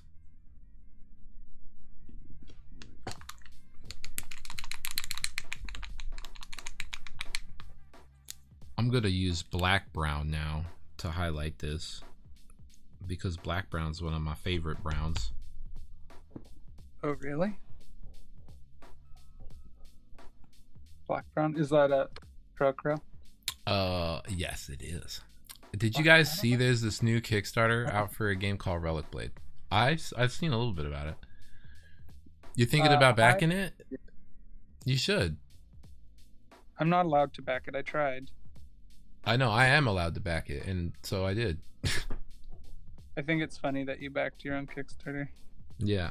It is sort of funny, but it's, if there's anything that suggests that artists put their their money where their mouth is, that's kind of like the vibe, right? Yeah, put their guts where their guts are. Yeah, put my guts where my stone match is. Yeah, you ask very serious questions. You definitely should, my man.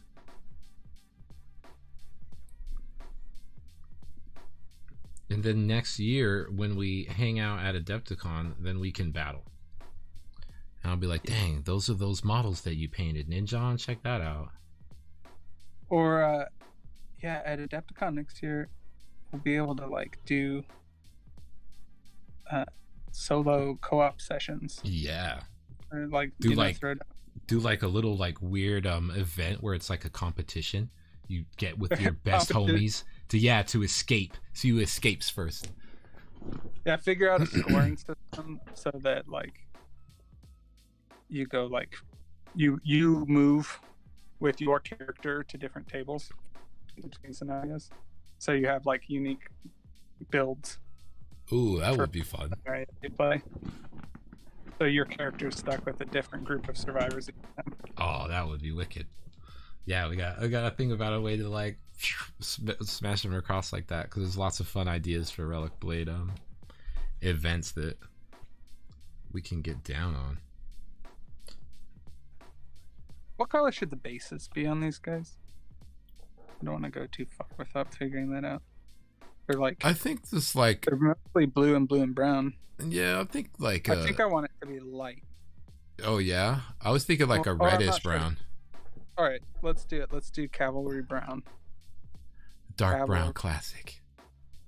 Cavalry with a little bit with some like little washing and stuff on it. I think it'll look nice. Mm-hmm. Yeah, we'll do a base of cav and then see what happens.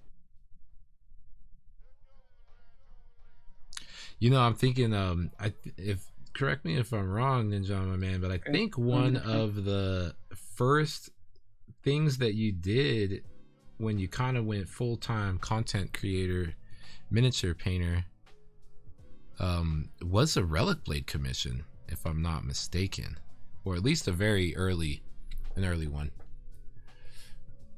Okay, yo, thank you, Ninja. Thank you, my man. I appreciate it, my bro. Ooh, Flame, I did promise. I'm gonna go and grab those Cheetos. Ooh, should I go get Cheetos? Wait, do I have Cheetos?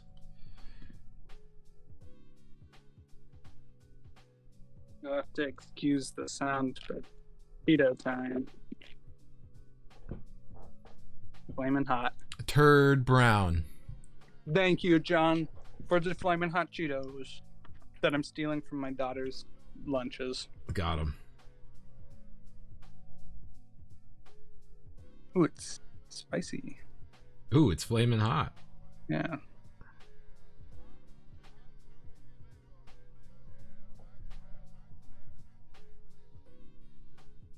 Man, there's so many techniques that I've learned about miniature painting and basing that have changed the way I paint, that technically I would have had access to those same tools when I first started. I just would have had to know about it. Like the texture paste I use, they made that. The paint brushes, the paints. Like some of it's new, like contrast paints are more or less new, but oil paints are old as painting. Yeah, for real. I mean, like you could have thrown I could have been throwing oil washes on, you know, my very first orc armies that were like paint by numbers, and they would have looked so much better. You're right, yo, for real, because yeah, lots of stuff back in the day was like them freaking testers enamels. Mm-hmm. It makes me think, like thinking about like old school painters and stuff, you know, like Renaissance painters. Old school, like like multiple hundreds of years old school. All right. Yeah, you know, the true OGs. And I just think about this concept. I've always been talking with people and sort of relating to this concept of being an artist. Or I am an artist, or you know, so and so isn't, or you know, that's how I self-identify and yada yada. And these are the reasons why, and these are the reasons why not. And I've been thinking about this concept with a lot of things, like for example, like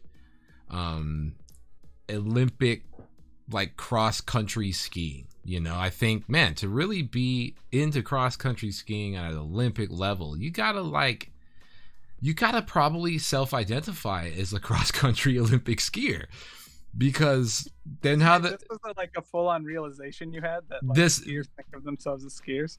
Yes, you know, yeah, exactly. Because you're not going to end up on the mountain unless you think you a skier. Yeah, that's true. You know, and so thinking about the OG artists and this concept of, you know, is an artist a different type of person than another person, and just the concept of someone needing to like.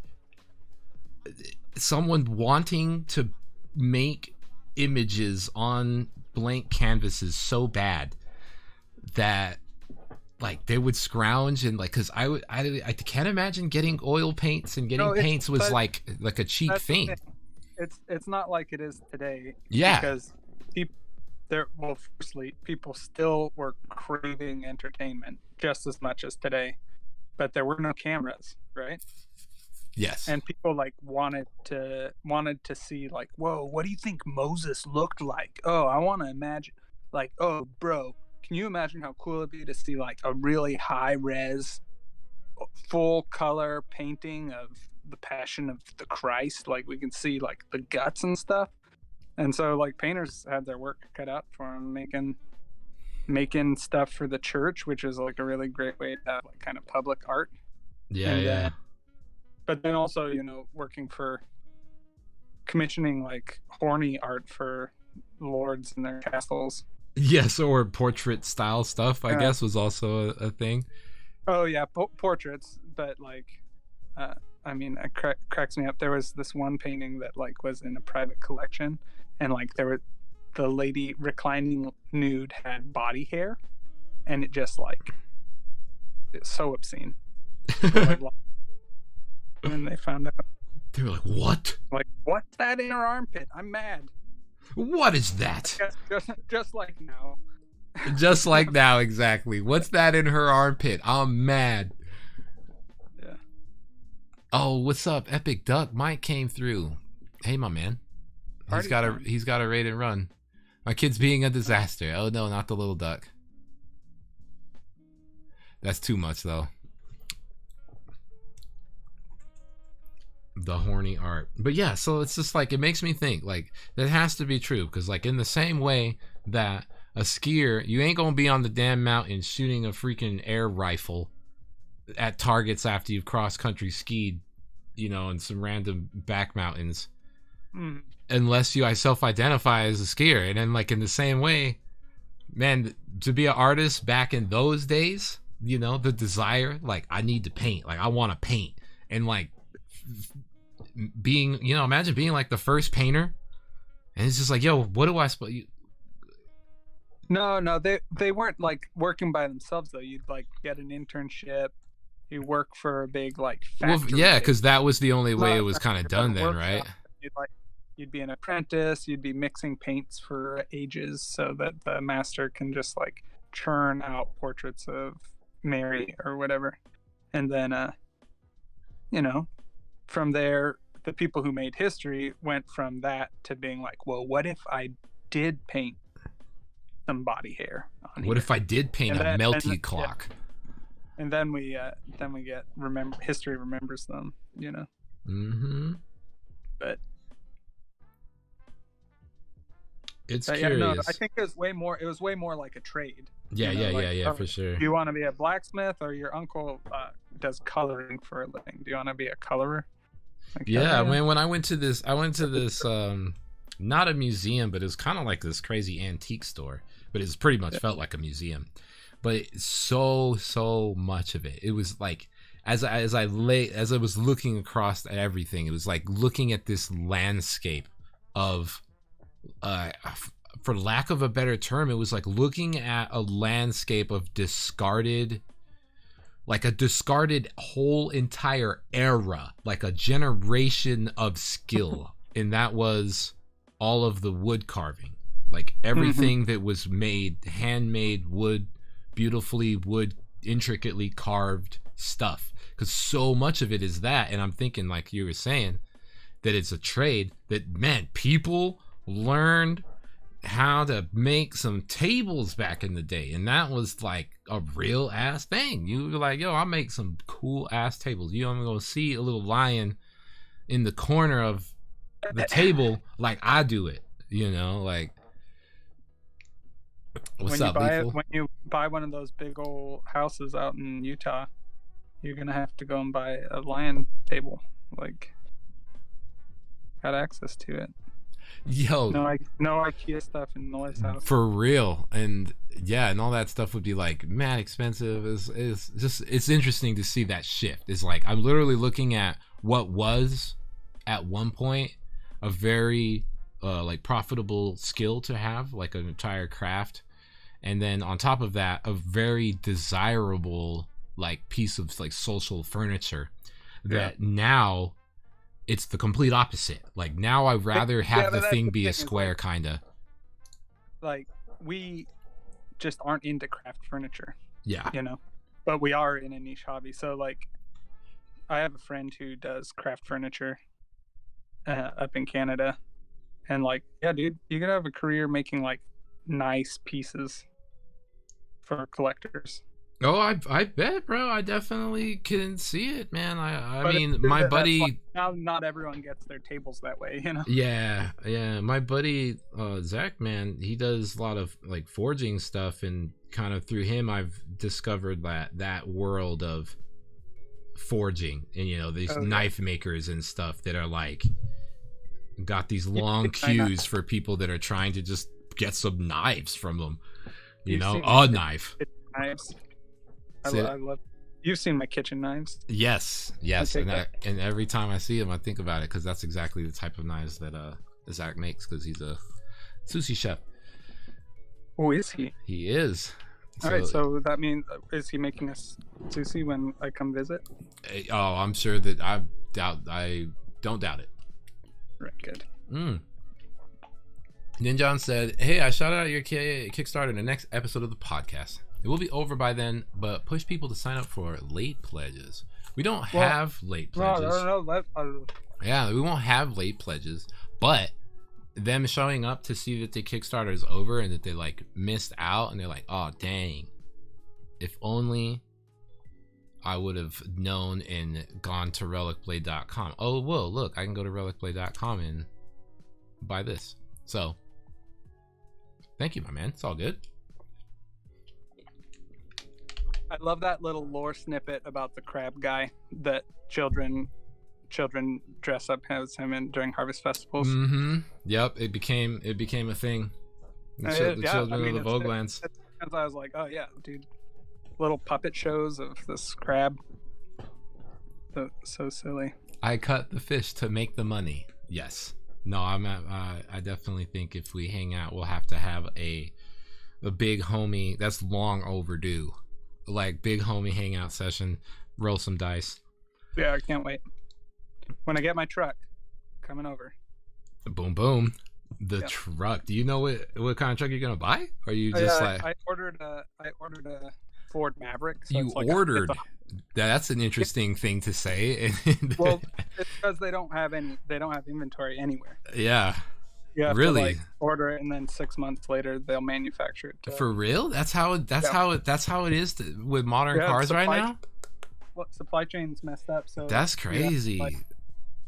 We have so here. I mean, and I'm new is different than used or whatever, but here we have there's a couple of memes that will be made about the Salt Lake Valley, and one of them is a good one is that there's like a map that shows like a map of the entire valley, but someone's like overlaid air quotes like what it's truly known, what these areas are truly known as.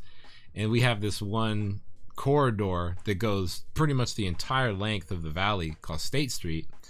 And in that map it was labeled like moto industrial car sales lane, and it just made me laugh because you think about that road and you're just like, there is a lot of car dealerships on that road. And you're just like, yeah. And I'm just like, yeah, I would never guess that. I mean, for like new, if someone's trying to buy like a new Tesla or something, sure, but yeah, I would never guess that, because I know that there has been like computer chip issues and stuff with new car computers and things like that. But yeah, thinking about a shortage in the car, because I'm like, shortage.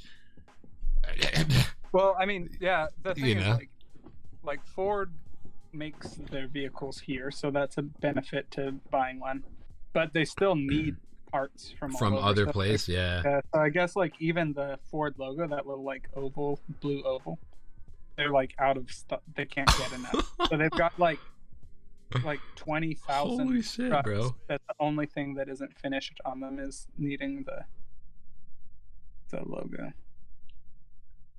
I'll tell you what, it's learning about like the pandemic I wanted and stuff. An electric vehicle, or I wanted a hybrid. So my options are pretty short there. Yeah, because it'd be fun to have like a Tacoma or whatever, but Tacoma. I don't really want to get 17 miles to the gallon. Yeah, every time I think of Tacoma, I think of this tour guide that I had in Seattle, and he described like when Seattle was being built, like the sister city of Tacoma, they had like a rivalry with, and he just like made this gesture where he like kind of put his fist to the sky and yelled Tacoma, and so I just, every time I hear that, I just see that dude doing that in my mind. Ordered my new truck. Ninja ordered some too. Yeah, the F-150 production is stalling them out, which is rough for them. What's up, Lethal? Good to see you. Man, it's tough. I mean, manufacturing, it's cool. I mean, it's neat that, like, I think sometimes, like, because making games, if you tell somebody like, oh, I'm a game designer, like that's understandably going to probably be a little bit confusing for a person, and they'd be like, oh, cool, because it can mean so many different things, right? And now if someone's just like, oh, I'm a game designer, and they're just like, oh, really? I love Call of Duty, and you're like, well, more of a, think of like a board game kind of designer, but it makes me. I love Monopoly. Oh no, so think of like, all right, stop thinking actually. Yeah, I tell people I make collectibles. You make toys, too. I tell them I make collectibles and sell them online, and they're like, oh, cool. And then my wife chimes in. She's like, oh, he makes adult toys. And then you're like, not pornographic ones, though. Yeah, she loves that. She loves the adult toys. hitting you with the adult toys. He Last makes time toys she that did are that, not for babies. Yeah, I got the dirtiest looks the last time she made that little Oh my joke. gosh. Like, excuse me. You're like, I mean, the funny thing is that I mean, a particular company could hit up my man for a ZBrush sculpt, and Sean's got the skill set, you know, but it's just we're not hurting for that type of. I don't take commissions very often, but if it was for sex toys, I mean, it means let me see what the numbers look like. Okay, that's a lot of zeros. All right, cool. Send me the files. It's very funny to imagine. It is custom. We should change the topic. Well, I was gonna say there is plenty of people. Actually, when I was hanging out with, probably exists. Like we're just discovering something that's been there is a market for it, and you know we talked a lot about like 3D sculpting Patreons and like that kind of thing with people that are kind of like producing miniatures, but they're not really. They're more producing like sculptures and like files and stuff. And yeah, I was showing. We know which kind of ones we see it all the time in the Walter chat, but it's just like some people be out there sculpting some stuff, and I am like, my guy, what is the point? Like, what, you know? It really reminds me of, you were talking about the old school artists having to get commissioned to do the horny portraits. It's like something like that, you know. You just like, this guy, you know, I'm gonna paint this by my lonesome, and I'm like, I hope so. I mean, maybe it's fun. I mean, no, I'm not gonna kink shame anyone. Maybe Kingdom Death pinups, I get. Kingdom Death pinups, I get, because there's an artistry to it. There's a interesting like alternate model to it. I like that they try and do pinup guys and girls, and it's like an interesting thing, and it seems consistent at the very least with Kingdom Death. You know, it's a little bit pushed to the edge and stuff, like we were talking about Ninja Scroll earlier, like, and a sort of root. There's always like a horny edge on anime. And like, yeah, and so to see some like modern sculpts of people do stuff, and I'm just like, people are 3D, because for me it's all tied back to the game. You know, there's tons of people right now. I think right now is Golden Demon, and so peeps in the UK is ramping up for that, you know, world-class painting competition, you know. And so, but for me, it's still, I want the pieces to look good. I love when the pieces look nice, but yeah, it's all about the games. So, you know, so there's tons and tons of models that will come out, and I'm just like, that's a cool model. Like, what was it for? Like, yeah, I mean, that's one thing I was stoked with freaking Hobgoblin, is being able to kind of get some figures on the table that I did buy, you know, because I like to buy those 2-player sets that Games Workshop puts out. Yeah, you know, paint some new Stormcast, paint some new orcs, and then kind of try it and then set it aside. But like, I'm stoked that I'd be able to use those figures on a game that's a little more what I'm after in my play experience. I'm with it, yeah, man. But I think also it's rank and flank, so you got like, it's very nostalgic to be thrown on. What's up, rectangles of that, like that.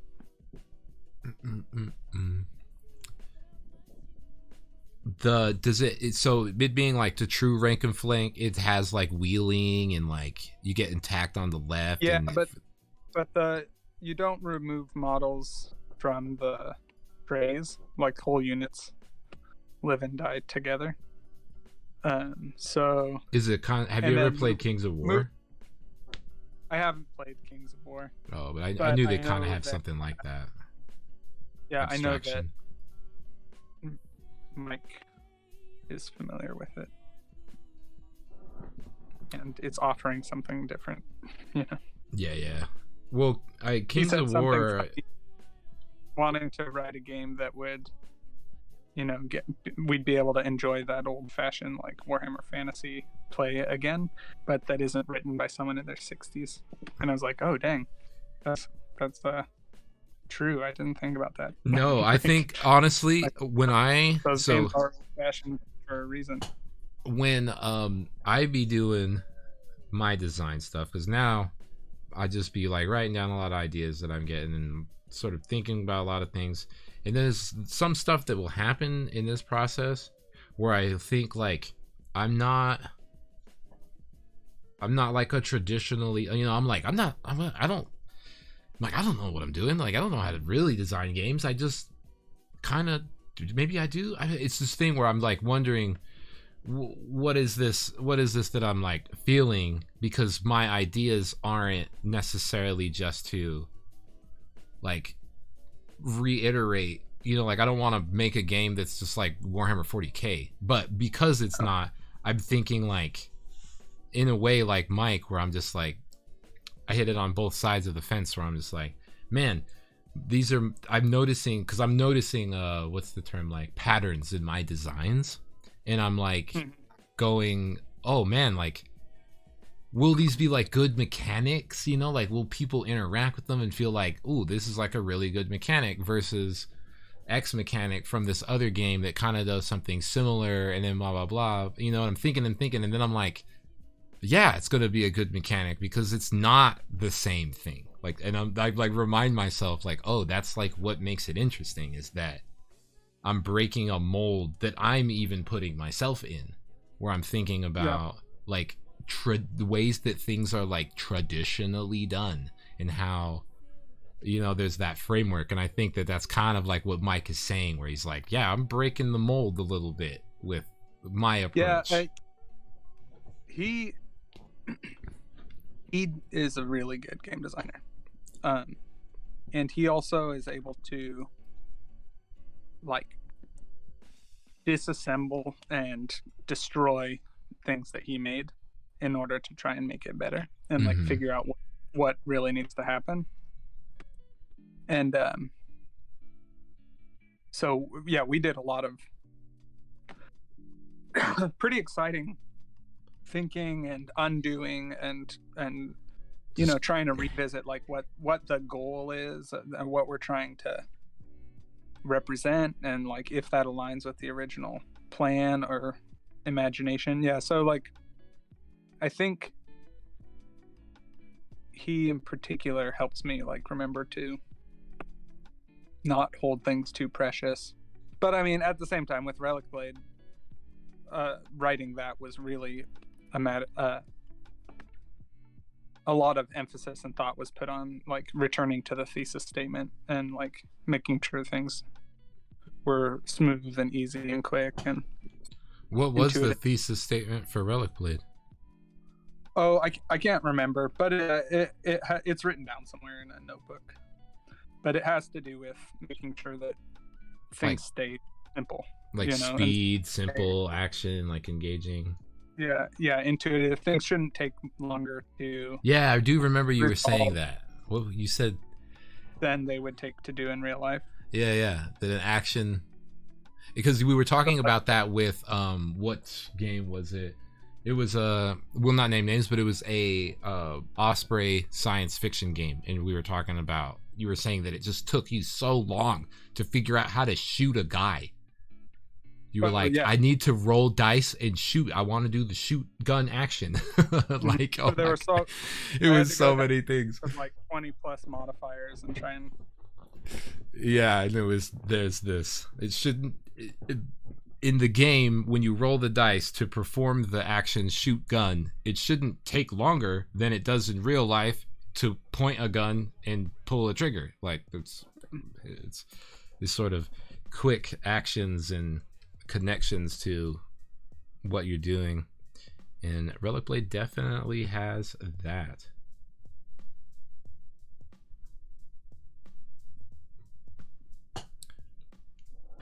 Thank y'all for hanging out. I'm glad you are enjoying it, Merc, my man. It has been fun. It's cool hanging out with Sean, just chatting on this stream.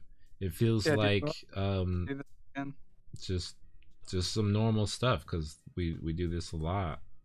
Yeah, this is just what we do. Yeah. But we do it in secret. Yeah, exactly. We play with our adult toys in private. Mm-hmm. And have conversations with with adult themes, much unlike today's conversations. But that's we did some content. That's how it is. That's how it is. When you come to the stream, though, you have to press a button that says "I'm not a baby." Oh yeah, not for babies. Yeah. So if there's babies that press that, we're no longer like liable for it because they agreed to lie about it themselves. Mm-hmm. Are all streams 18 plus? Like, I don't know. No, there's ones. There's 13 is the age for Twitch, but do you pretty get, much like, certified as someone who's reliable, or no, I think so. If there's like a big Twitch streamer, like a Twitch streamer that maybe you've heard about who plays games, they're probably not marking their channel as mature so that they can be watched by like multiple thousands of children. Yeah. But in the channel, they're also likely not gonna. They're gonna keep their content related to the game. They're probably not gonna, be swearing as much or something like that. Or if they do, they'll be like, "Oh, my bad, guys. I got mad," or whatever, and explain it. But there'll be like guidelines that they'll try to adhere to. But yeah, mine is because a lot of people in the mini painting community, and understandably, a lot of people will talk about the rules and stuff when entering the room, things that we like to talk about, things that we don't like to talk about. Mine are pretty light. Because I kind of like talking about almost everything, and so far, 3 years on Twitch, it hasn't. I've still yet to.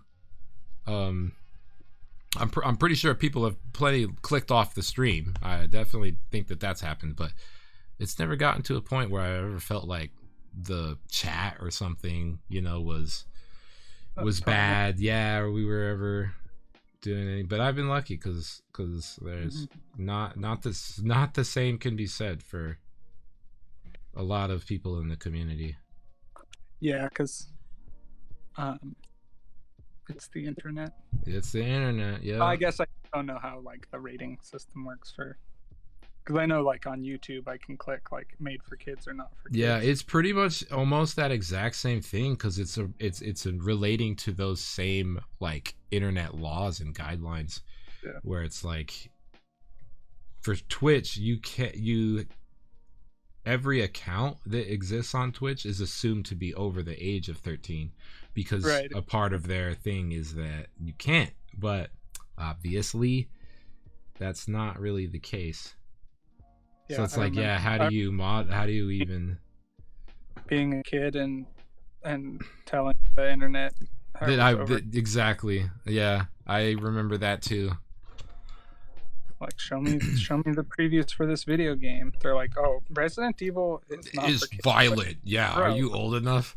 Yes, that makes me go back to the topic that I said much earlier, that I went to go see Starship Troopers with my mom,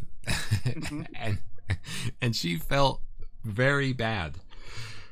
She thought that it was just gonna be a fun alien blast movie, and it was not. Yo, LDC, thank you, my friend. I appreciate that follow. It was not.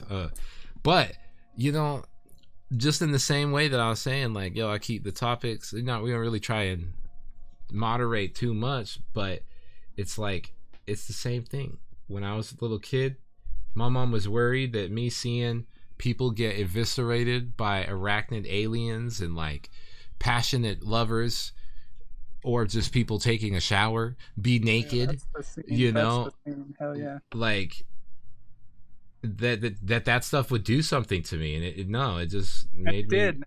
Now look at you. Now look at me. Brain damage from riding your bike without a helmet. Brain damage playing army men.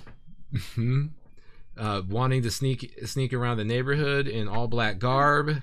Brain damage from being a ninja. Yeah, an actual ninja. It's all coming to. It's all coming to right now. Yep, and I'm brain damaged from seeing Sailor Moon. Co-ed combat showers, exactly. But you know, it's funny thinking about that. The actors in that scene only agreed to shoot the scene nude if the director shot the scene nude. And so my man behind the camera was like, yo, let's buck up. Like, everyone's naked. Everyone's naked in the scene, even if you can't see them. And I'm like, I'm down. I'm down for that. Yeah.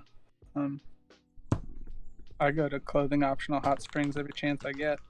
Really? I've never been to a clothing optional hot spring. I don't even think I've been skinny dipping, but I don't really live near water, so there's not. That's horrible. That's a horrible reality. Why would you say that out loud? That's messed up. Dude. You gotta go swimming without swim pants. Yeah, I really don't think I have. But like I said, I've never really grown up around water, so there's not a lot of water things that I've really done. I have gone swimming in a pool, and I have been in the ocean one time, and it was scary. Yeah, it made me go, wow, ocean. Be scared? Have I been what? Scared and naked and scared. I have not been both. You know, that's what a combination of things to combine right there. Like, you know, no, like it's like that one show, Naked and Afraid. Yeah. I'm like, damn, I've never been naked and afraid. That's like a combination. That's like double naked. I mean, that's like double afraid. No, you don't have to be afraid. Skinny dipping's really good. You never dove in? I have not. I have not. You know why though, LCD? Because I'm scared of heights, and diving off of diving boards just would scare the shit out of me as a little kid. I'd be like, yo, and then I see like a little girl go past me, and then everyone would be like, yo, you gonna let that little girl show you up? And I'd be like, hell yeah. Yeah. Go, girl. Yeah, absolutely.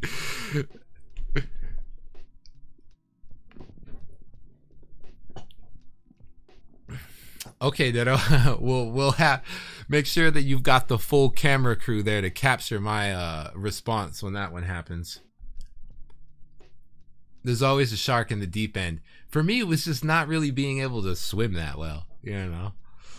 I was just like, I could kind of swim, but each time when I can't, so this is like the logic. I was like, yo, I'm good at swimming. When my feet can touch the ground, it's like so easy. But then when my feet can't touch the ground, that we got problems. We got problems with the. That's funny. With the swimming. Yeah, I guess I really got good at swimming in lakes, like not in swimming pools. Yeah, because I remember when I first was in the ocean in Puerto Rico, and I it's got that black. I guess it wasn't that first time, but this is just the closest one in my memory. But yeah, that blast of the salt water, and you're just like, oh, that's right. That's some salty ass water right there. We have been live for 2 hours and 53 minutes. Sean, man, how are you feeling? I'm painting. I'm fine. It's getting hot in my garage. I should probably open it up. But I'm fine. Happy as can be. Thanks, y'all, for hanging out with us. Yeah. How's the kick looking right now? Did it start? Did it start? I think it started. And also thinking about the homie Ninjon. Me and Chris got to get back into the. I haven't hooked up with Chris in a minute in the studio. But I gotta get in there. We gotta do some work. I got books that I want to read and record. Got songs that I have to record. Wait, what's today? Oh shit, though. Hold on. Let me check something.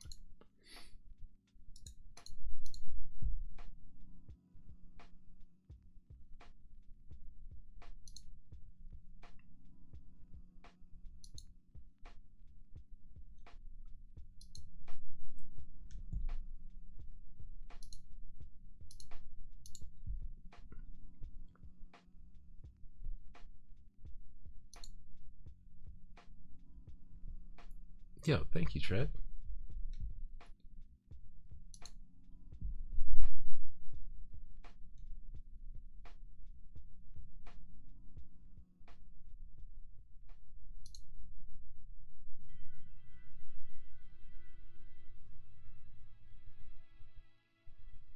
I think that's too thin. Too much water. Too much water? My contrast paint medium to water ratio. There we go.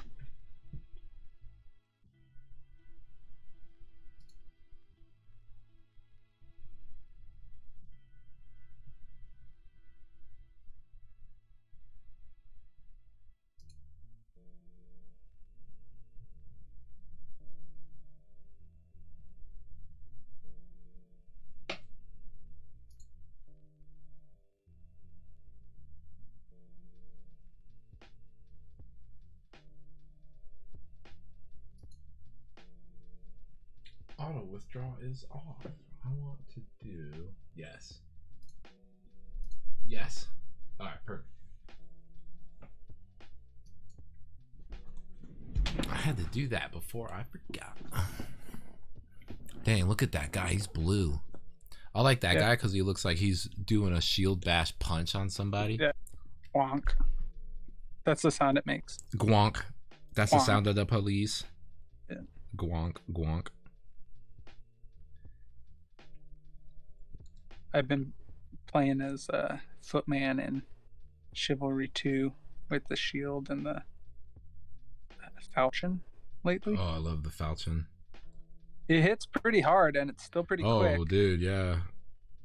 Fun. The falchion shop. It's good. Okay.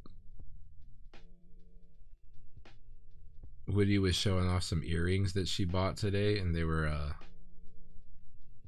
she said she bought them because of her D&D character has a flail.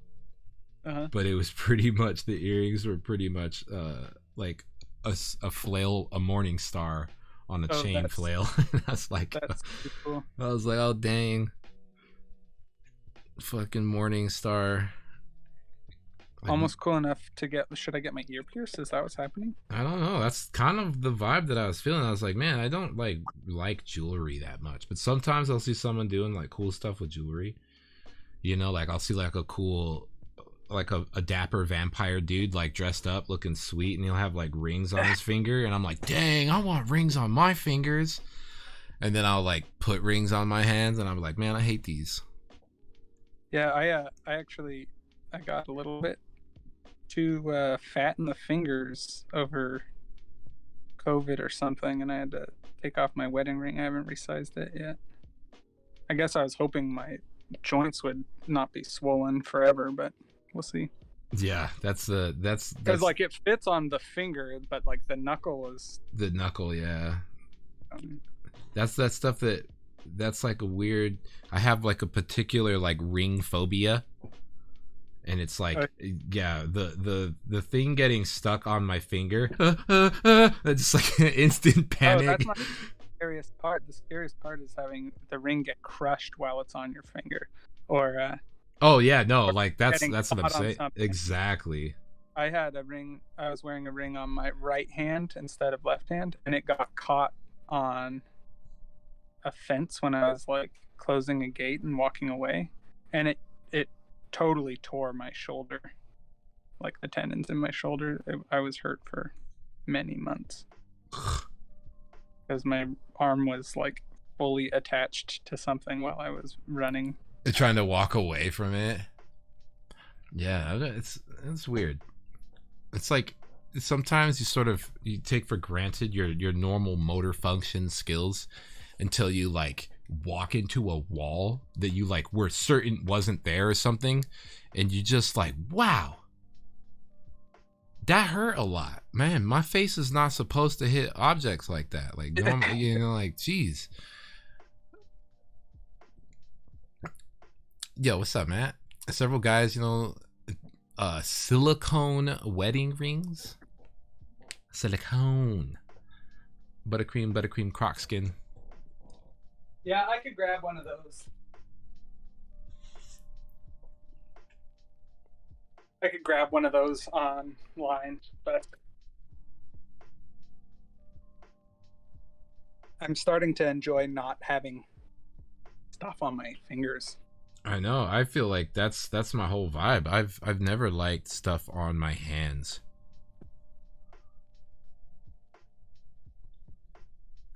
So there isn't really yellow in the rest of this set I'm painting.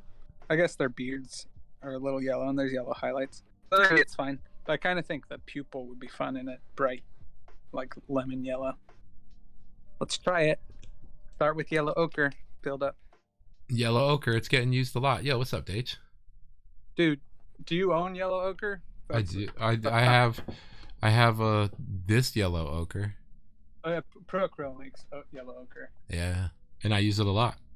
I use it more than the golden brown, and the golden brown is also pretty good. Very similar to the ochre. It's nice for me because it's another one of those, like, that's an actual color in actual paints. Like, not goblin green. Yeah. Actual pigment that I'm familiar with. Like this last batch of contrast paints, my favorite one from it is Garagax Sewer. And I'm just like, why the fuck would they name it Garagax Sewer? And it's like, I know why they named it Sewer, because it's literally like, it looks like shit. There's like there's tiny little bit of shit in there. But who the hell is Garagak? And why does he have a sewer? Your lore doesn't go deep enough. Right, it doesn't, bro.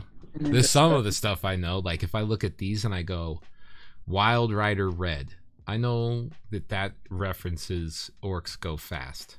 Incubi Darkness, that references. That work. That's just the ochre layer. That's not even up to lemon. Damn. Garagak Sewer is the best. Can confirm. Garagax. You trying to go to the Garagax Sewer? The Magmadroth's Flame, the Sigfald Burgundy, Rhinox Hide, Bugman's Glow. I love Bugman's Glow because you named a flesh name after a guy and his apparent glow. But it's just like... It's a reference to the fact that he's hammered. Like that because I would not know that glow references people being drunk. Yeah, he's got like bright red alcoholic's nose. That's what I'm imagining anyways. Yeah, no, you're probably right with that one. Skarsnik green, Cassandora yellow. XV88, that one's very simple. XV88 is the literal color of the Tau Sept color. That's it. They named it XV88, which is the battle suit mark name. I think that's fun. That's it. They would have called it, this is the Tau color, but they shortened it to XV88. Garagak sounds like he should be a sewer, and by that I mean orc. I don't know why I said what I said. You think Garagak should be a sewer orc? Oh, Treadhead. Good catch, bro. Good catch. You are 100% correct, and I even know that.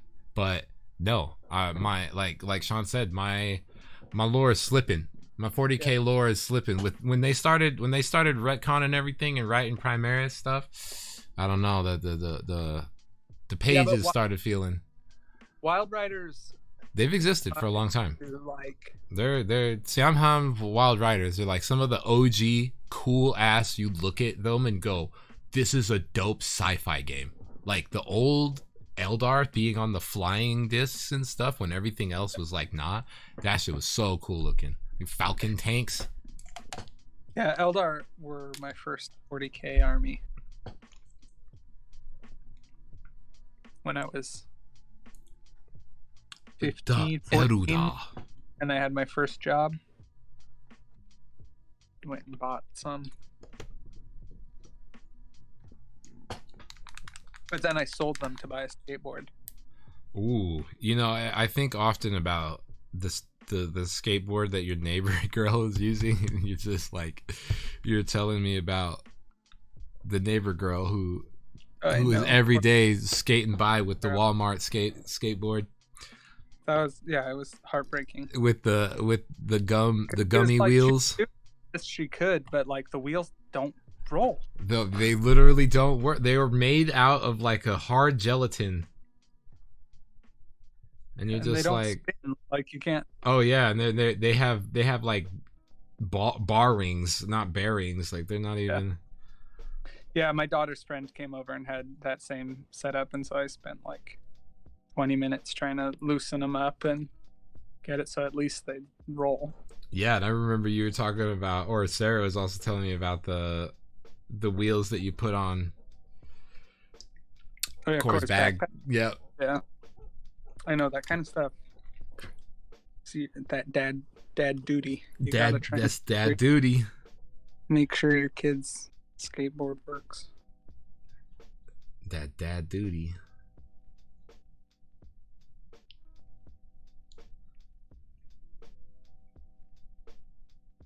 This is the perfect pace for me to paint a miniature. It has plenty of time for me to not know what I'm doing. Plenty of time for me to just be looking at the model. Plenty of time for me to be thinking about what I would be doing if I was actually painting the model. And then lots of unrelated talking. And then a little bit of model painting. But it's like, so the amount of things that I actually have to paint are so small and so little that after all of the thinking and mental prep, the 3 strokes that go down, I'm like, oh wow, I painted it now. Now what do I do? Just struggle through. Yeah. Oh, now I gotta paint the rest of it. Instead, the you're swooping thinking hawks. about trying to buy anime at Suncoast and Precisely. And like trying to figure out what's going on. Trying to figure out if you're buying the first season or not. Yeah, walking right by the section with the collection of Buttman VHSs.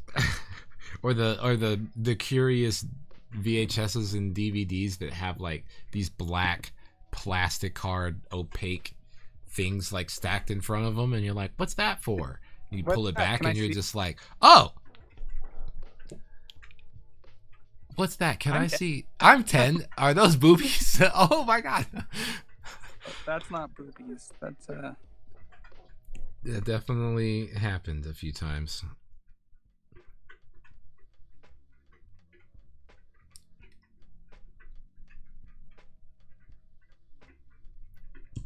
I'm gonna use this Pro Acryl Brown Wash. Okay. I could have bought a Honda. Instead I got Lotus War. Oh snap, Lotus War, bro. Bringing it back. No, them joints was expensive, man. But them box sets were like truly meant for collectors. You were like, oh my gosh, I'm like a real ass nerd right now.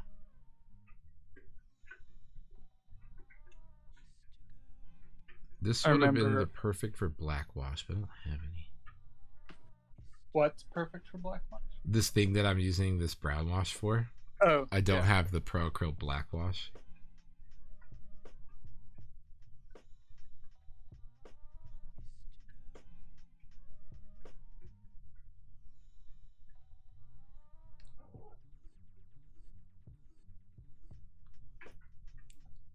I like these guys. Yo, I bought this Votan Codex and all I got was an out-of-date rulebook day one. That's true, but also not true. Hopefully, I hope that would be the ultimate. Because you know they've done like squats as a April Fool's joke before, so now they're really going hard. They're going into them on the gotcha. You thought we were actually adding these. they're taking it all back. Taking it all back. No squats.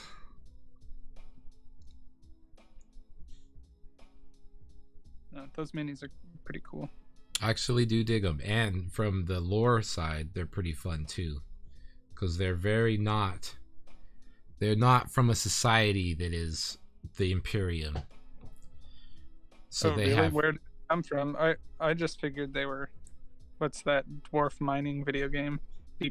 Deep Rock Galactic guys.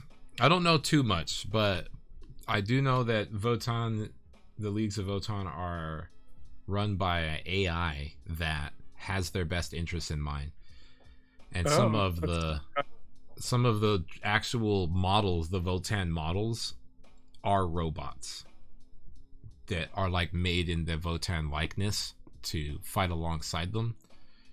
But yeah, they live in a society that I think like is cool with people thinking about ideas and stuff, as opposed to like, yo, why don't I put some gum here and that will make the hinge stick. No types of ingenuity.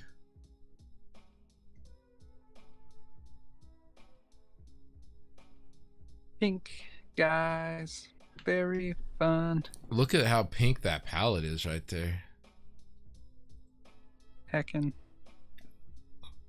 At least GW apologized.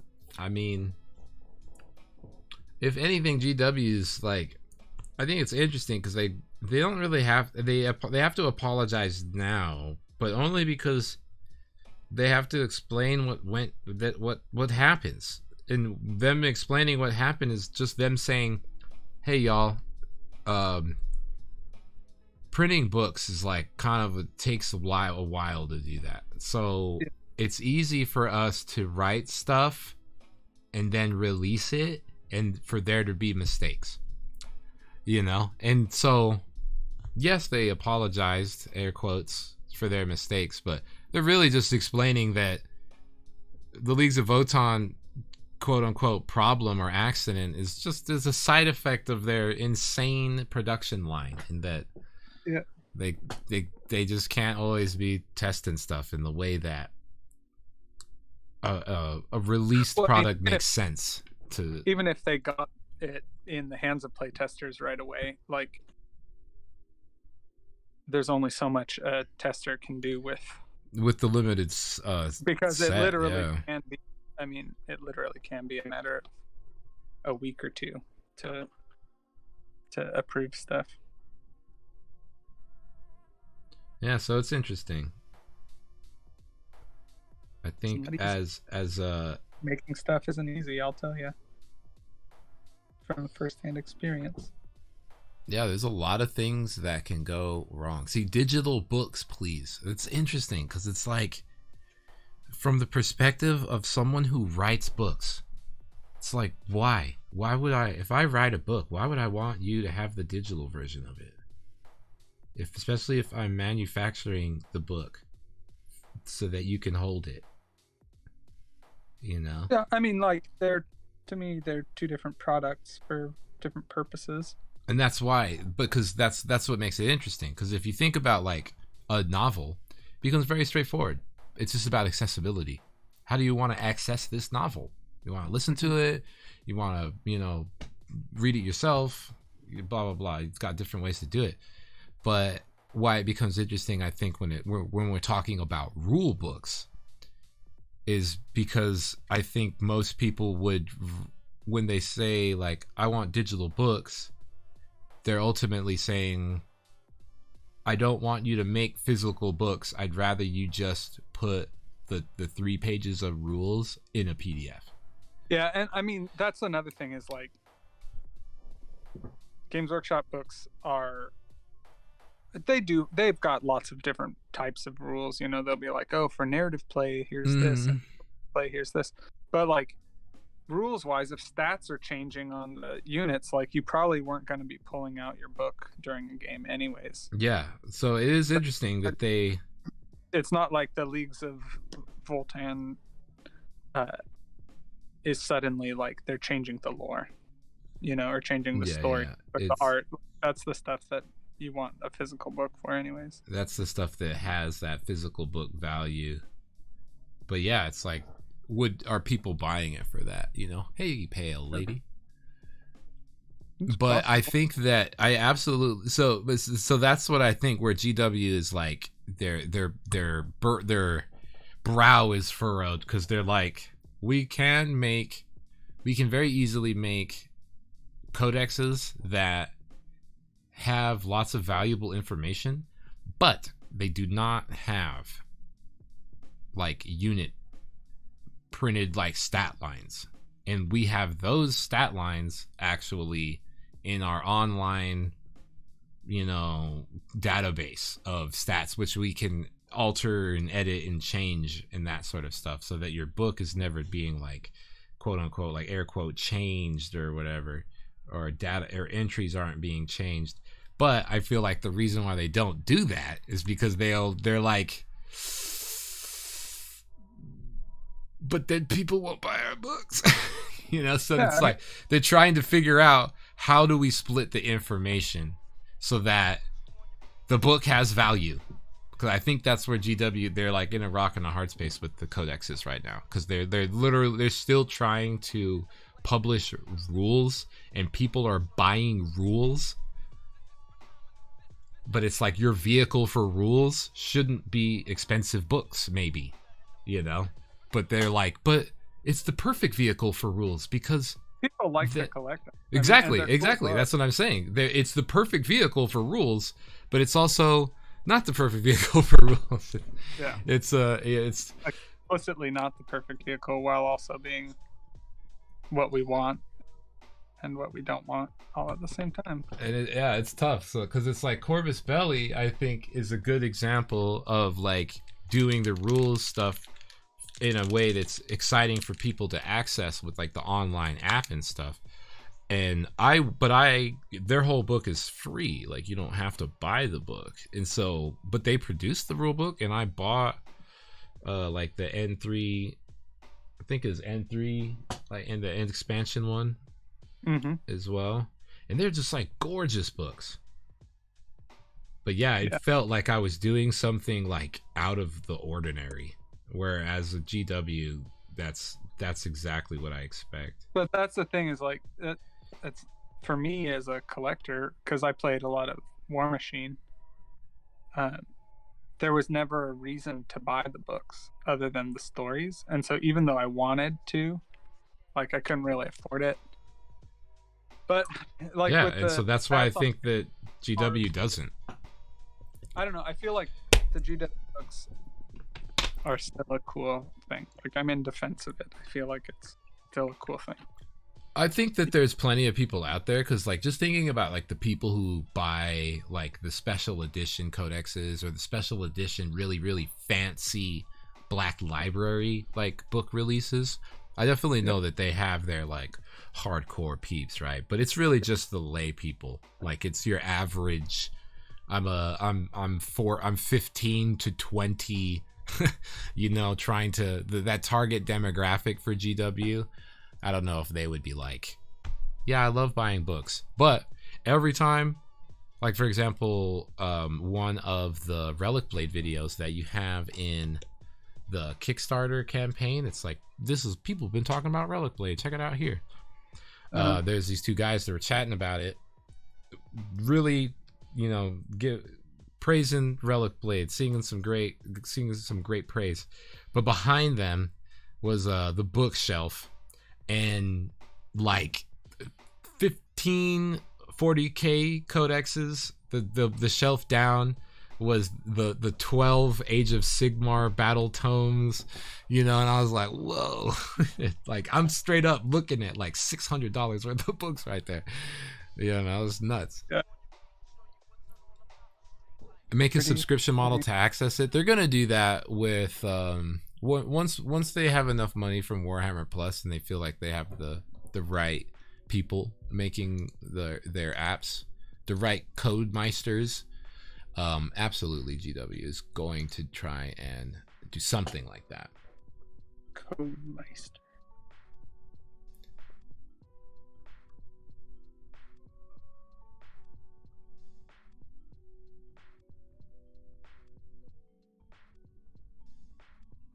I'm painting it, but I'm realizing I'm painting off green. Oops. I'm painting some highlights, sort of. Not just putting rules there. I think I'm not loving this paintbrush. Sometimes when you're holding the wrong tool, it is the right tool because it's the one you're holding. But then you start using it and you're like, no. But I'm not stoked on it. Sorry, Pro Krill Brush. I'm gonna grab a Winsor & Newton Series 7. I've been using these little Game Envy ones. They are really nice. That's cool.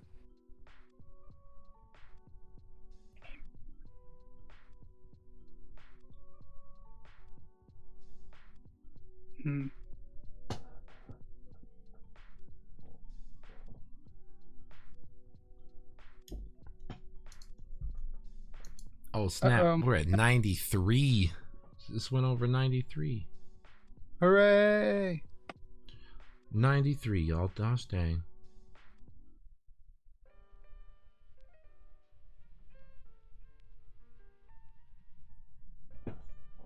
I have to walk to pick up my daughter from school because my car broke down.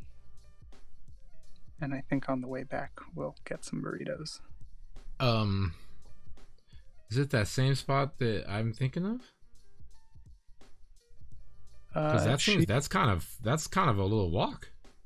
She is going to a junior high on the other side of the city, and instead of having school buses that take kids throughout the city, they take them to a hub, and so the hub is like a mile away. So it's not bad. Just walk. Walk a mile. Yeah.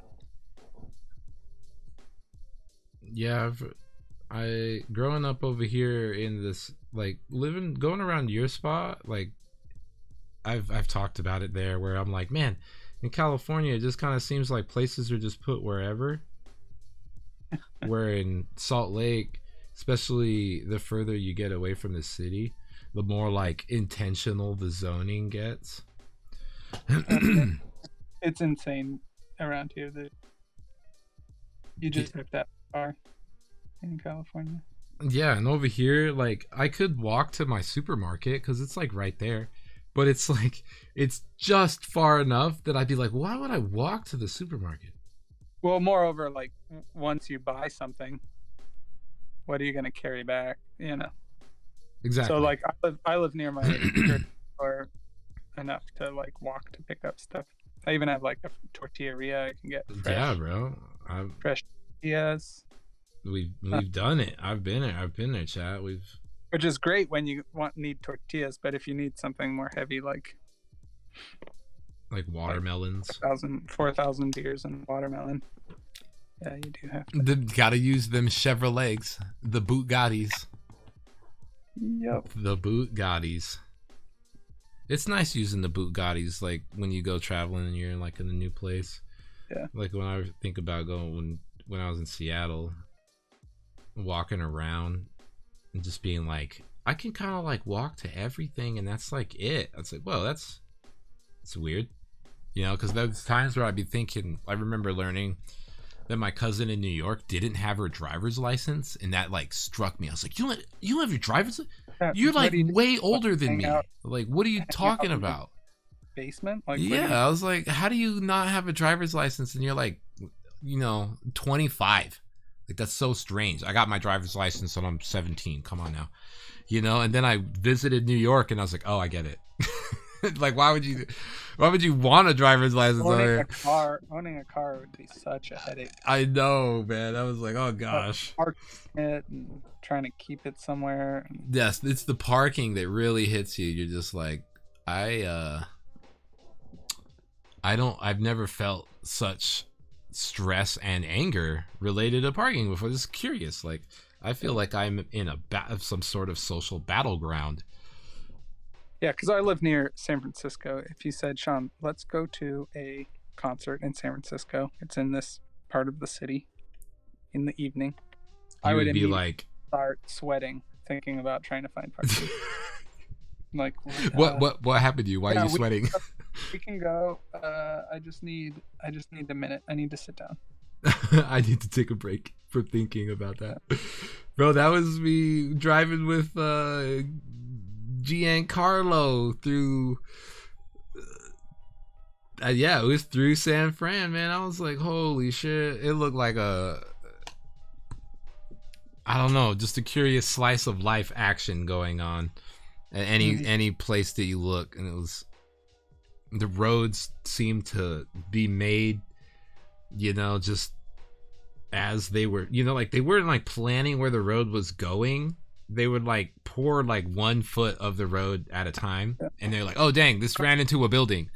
I guess we'll go left. Literally, that city is literally built on top of the ruins of old ships, because when ships would come during the gold rush, they would all the crew would leave to try and find gold, and so they had tons of derelict abandoned ships in the harbor, but no. So they would move ships onto the land and like use them as like makeshift buildings. And there was certainly no planning for cars when they made that little like gold rush town. That hilly ass place, for real. The city is wild. It's wild, yo. And like, growing up in suburbia, I'm just like, whoa. This is different. Yeah, Napa's nice. I think Napa's got vibes that I can connect with. It still feels very different, but it feels like a small town. Like you drive out of it, you're like, oh, I'm driving out of Napa. It feels like that. Yeah.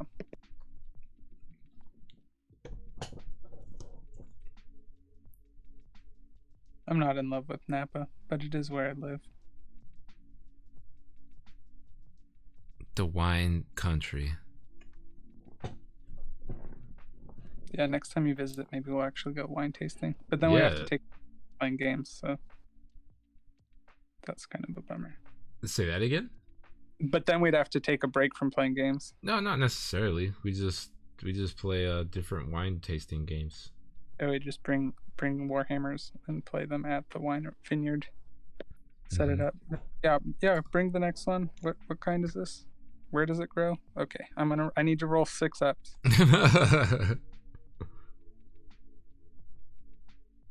Saving on 4s. No. Keep describing the wine to me. It's fine. It's got a hint of shoe leather. I see. Yeah. Shoe leather. Yeah, I remember when I was first getting my feet wet with wine when we went to Palisades, Colorado. Because before then I was just like, I would drink like, I had like maybe a couple of white wines, some reds or something, but I was just like, yo, wine's just too bitter, it's too nasty, don't vibe with it. And then drink beer or whatever, and I'm like, man, alcohol sucks. Alcohol is weird. Why do people like this shit? And then I went and had some of that wine, and I was like, oh my god, this is amazing.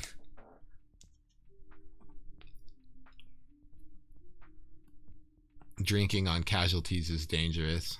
Oh, yeah, you gotta take a shot every time one of your guys dies. No, that's not fair. I play guardsman.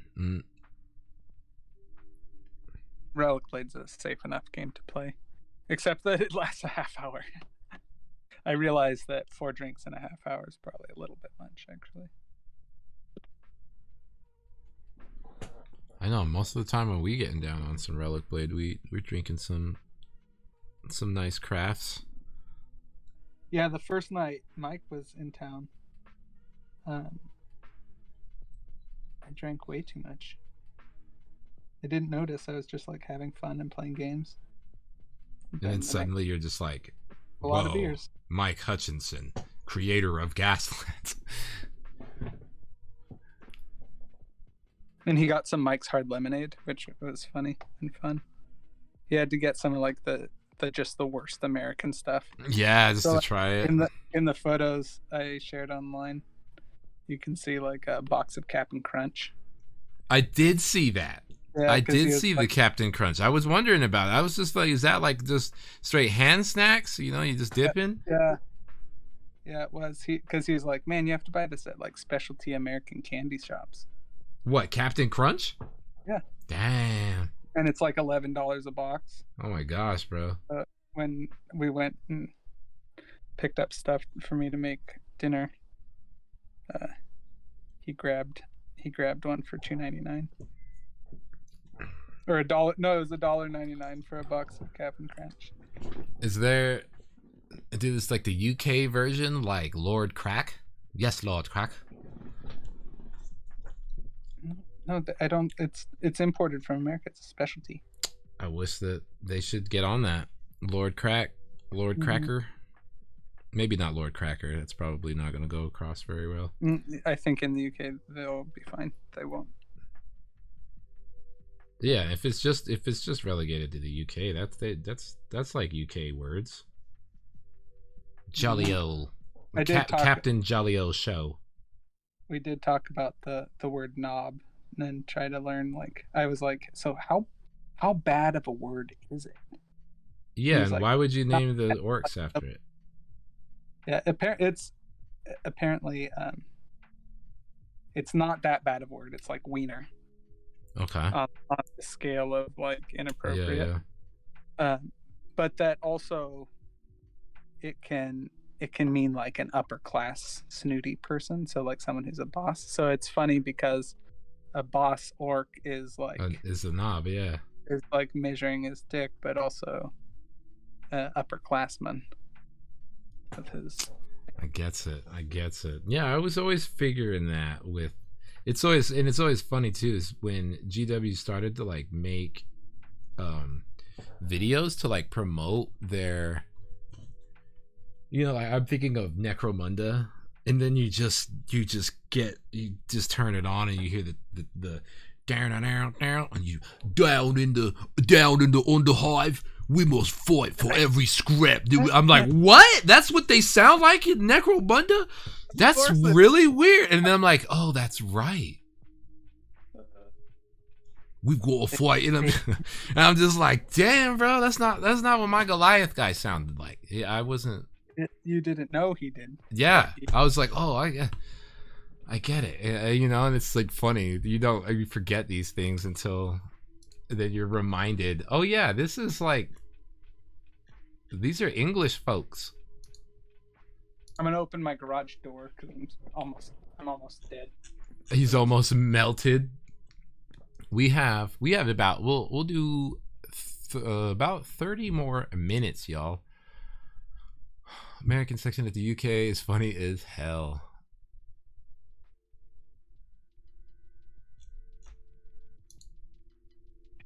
Called Golden Nuggets, which is our Captain Crunch. Ah, the Golden Nuggets. Lord Cracker.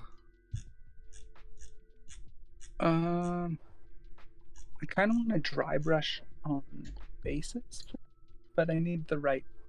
Need the right brush for it. Yeah. 93.4. Yo, big shouts to you if you in the chat and you have supported the Relic Blade Catacombs of Kharaa Kickstarter. Wow. Isn't that an awesome thing that you've done? I think so. Yeah, I think so too.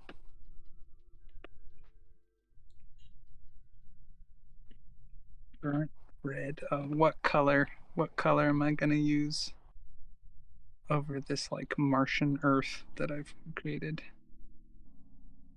Martian flesh? Earth. Flat flesh? That looks like a nice color. Flat flesh? Or medium flesh? I like that one. Ooh, speaking of, I'm gonna grab a coffee and I'm gonna see if I got a package with some flesh tones in it. Alright. Model in the meantime, North London sector. I'm gonna try to dry brush some medium flesh on this base and hope it goes okay.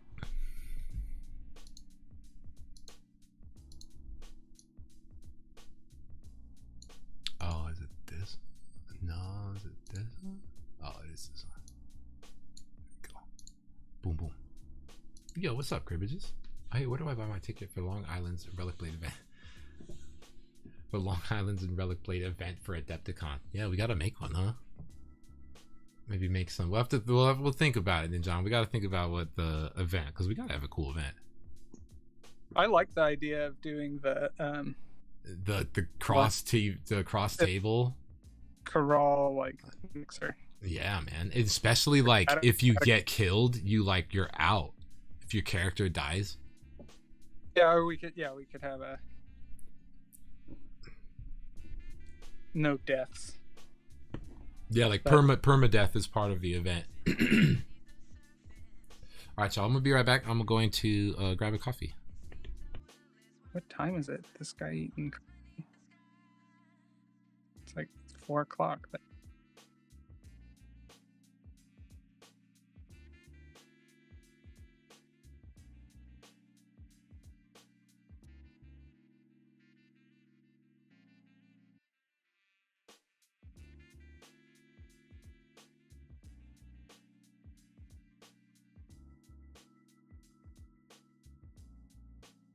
Long Islands and Relic Blade, just like have like a sangria barrel at the event.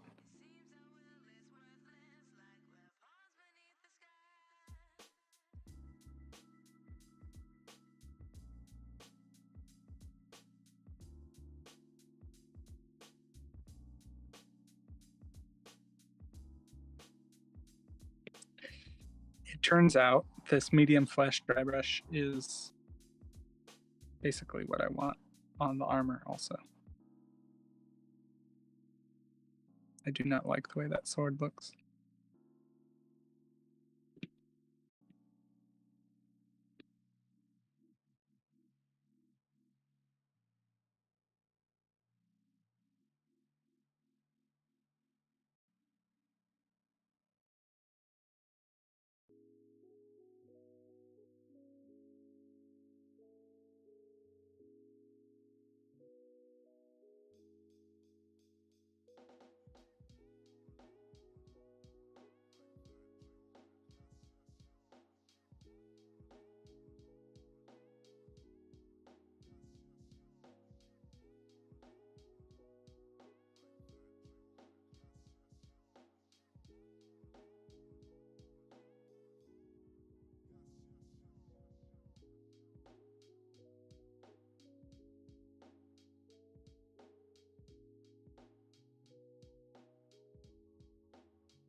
What's happening in 25 Google minutes?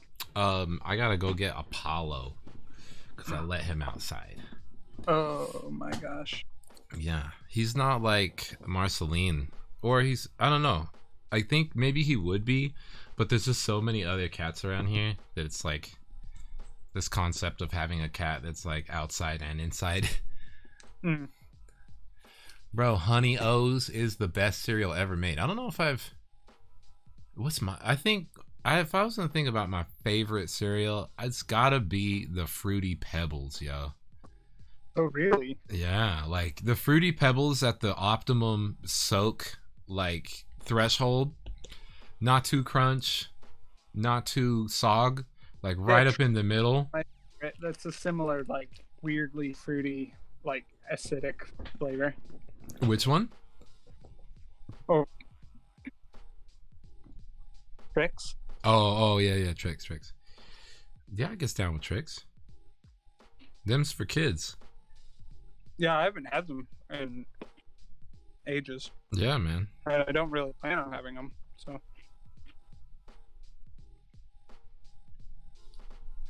Fruity Peas are top 5. No, it's a serious one. Like, and like, man, that's crazy to think about. What is? That Fruity Pebbles are a Flintstones product, like a Flintstones marketed, like licensed product. Did you know that the Flintstones was originally created as by a tobacco company as like a vehicle for smoking ads? I had no clue that was what it was for. So as far as like a legacy, Fruity Pebbles is not so bad. Of all my purples that behaves the way I want a purple, it's actually my army painter, I think. Or did I finally mix it enough that it's opaque? No, I think it still has some transparency on it. Rice Krispie treats laced with Fruity Pebbles. See, now we talking about stuff I've not even tried. I've not even had like a crazy, because like that's like a thing, like rice. For me, looking at Rice Krispie treats, that's like a white person thing. You know, as a little kid growing up, as a little brown kid growing up, you know, not even realizing that I was a little brown kid because I looked really white, you know, and go to my friend's house, my Caucasian friend's house, and be like, dude, your mom actually makes Rice Krispie treats? That's crazy. Rice Krispie treats are so good. Yeah, it just was this inaccessible treat that I never really grew up with. Had different style of things. Cinnamon Toast Crunch is good. The cinnamon toast punch, big time. Dang it. And there's a lot of things like that growing up in Utah. Like Jell-O is another one of them. Like I never had Jell-O, you know. But then as I got older, I realized that was like a big Mormon thing. Like Mormons be loving Jell-O. Mormons get down on Jell-O. Yeah, they get all sorts of Jell-O style cooking, casseroles and shit.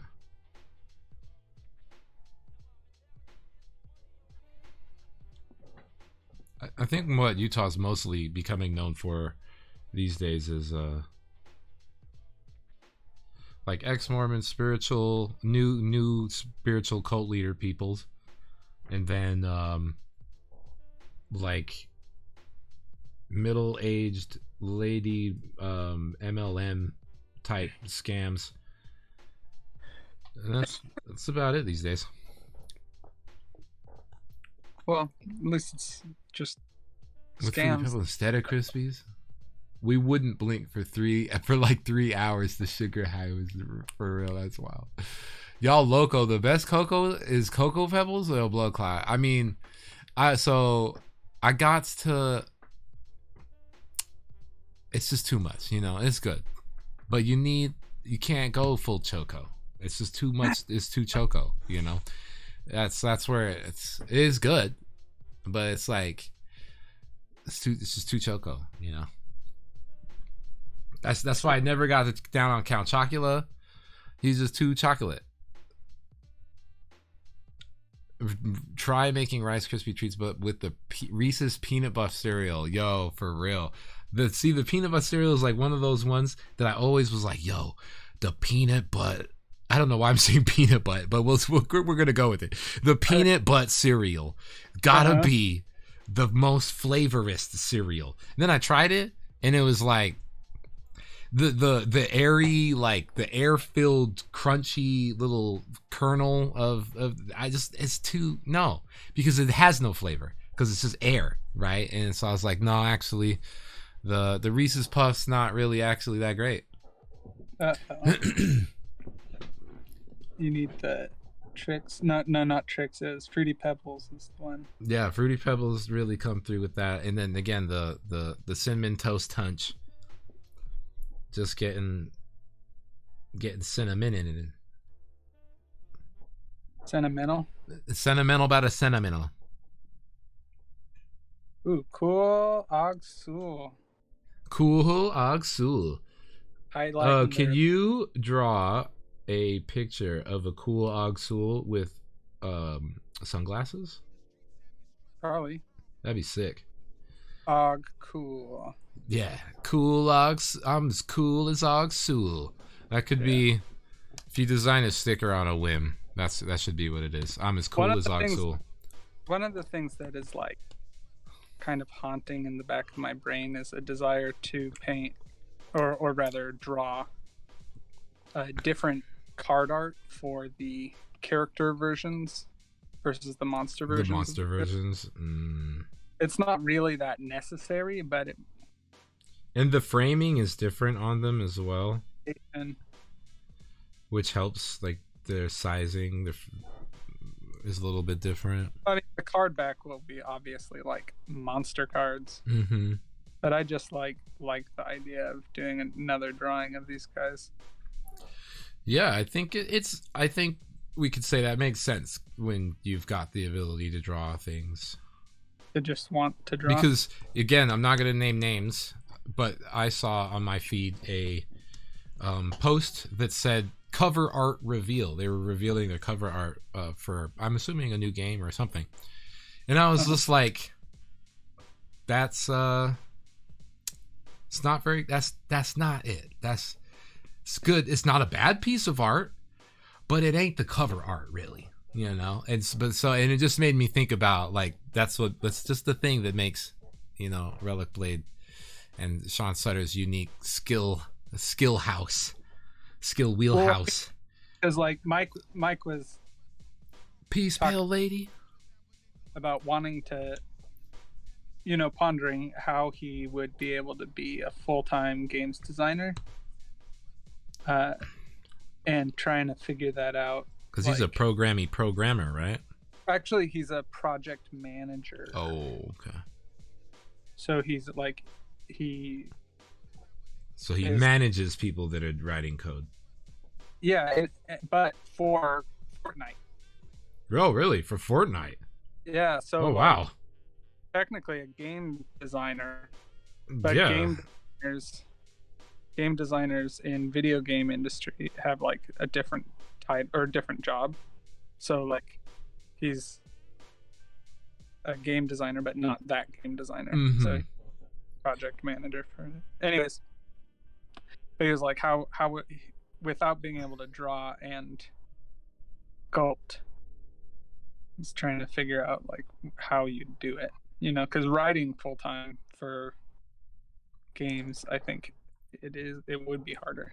But for me, being able to do because I mean I'm able to make a career out of it because I do everything. I'm a warehouse worker as much as I'm an illustrator.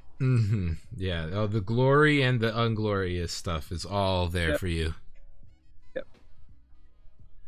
Yeah, people have a very romantic, and I've told you this story about when I was like first making music and kind of like meeting my producer buddies and just be like, bro, your music is so cool. Like, how do you make it? I'm just like, I'm so curious. I'm so fascinated.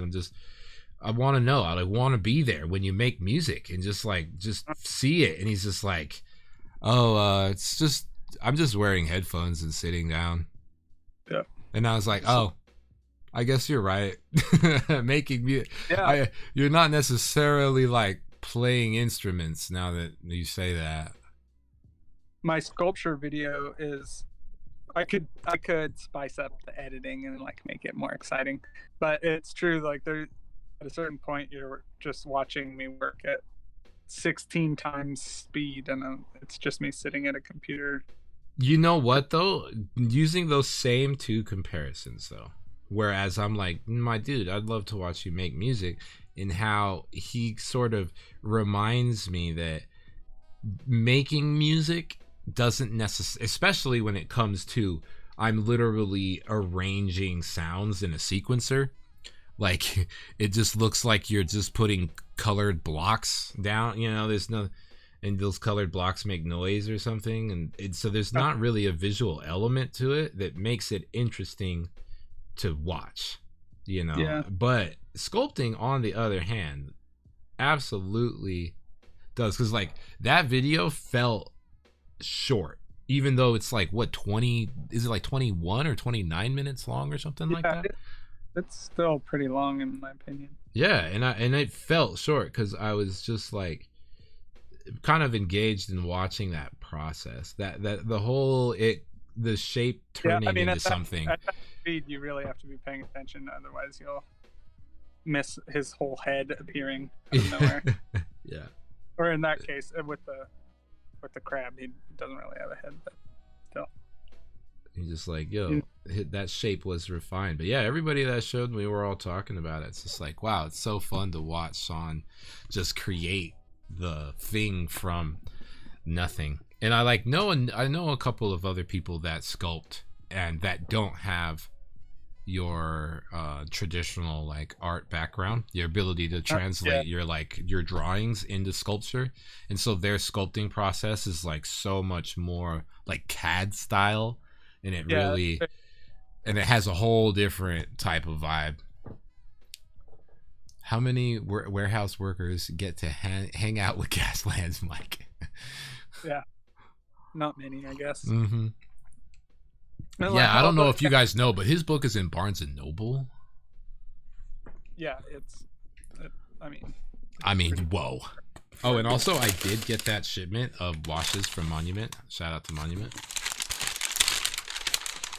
It's loud, crinkly paper. I'm gonna do it over here.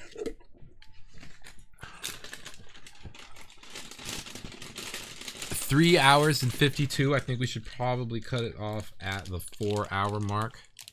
But it has been fun. Boy. I better hurry. You're almost done? Right. I'm looking the rims of their bases. His book is in Barnes and in Noble. Yeah. Check it out, y'all. Exclamation point links. You get the link tree, all the links. We got the discount codes from Monument. Using it helps your boy out.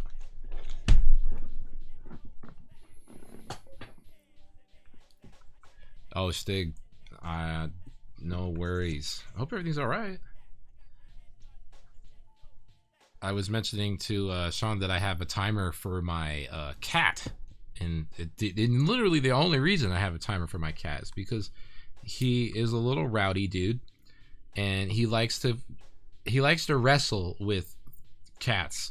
And the cats that don't know him, I don't think they get that maybe he doesn't want to hurt them, or maybe he does want to hurt them because he doesn't know them either. But my dude is always getting cut up and little bites and scratches and stuff, and I'm just like, bro, I don't want to take you to the vet anymore. Like, stop. Stop. It was too expensive. Oh man, last night when I was trying to fall asleep, the possums that live in my backyard were just freaking tap dancing. The possums? So, like a whole family of possums, just like. You have possums in your backyard? Yeah. Don't you? No, I don't. Honestly, I don't even know if possums are in Utah. Like, I ask. Hey Google, your local. Are possums in Utah? Whoops. On the website aanimalcontrol.com, they say the possum is a great Utah survivor and not all that ugly. Yeah, there's possums in Utah apparently. I mean, I guess why wouldn't there be? But I've never seen them. Possum in Utah. I've never seen them. I only see them in like viral memes of children getting scared or something while their uncle holds a possum that they caught, and the kids just don't want to get near it. But yeah, possums just going crazy back there. Yeah, and Grover was like, "Should I get up and should I address this situation?" I was like, "Buddy, go back to bed. They're just possums." Grover's feeling his duties. But like he wasn't barking. He was just like, I think there's something going on. He's a little bit slow-brained. Well, me and my husband ate since lunch yesterday. Don't worry about it. Word, Stig. Well, keep me in the loop, man. Hope everything's cool.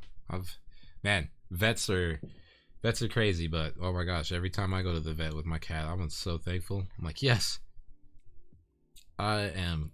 The animal medicine is wild, you little dude. Wild and expensive. But now you have to take these little pills so that you don't have an infection. And then I'm thinking about, like, I watched World War I documentary the other day, and it's just like, yes, the Italians lost 37,000 men, 25,000 due to dysentery. No,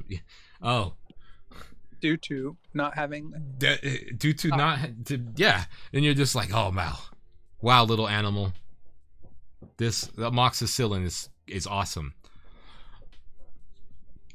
Male cats like to throw fisticuffs. It totally is, John. My little boy just love, because his nose, if I like shaved his little nose, the scar tissue on his nose would be so ridiculous.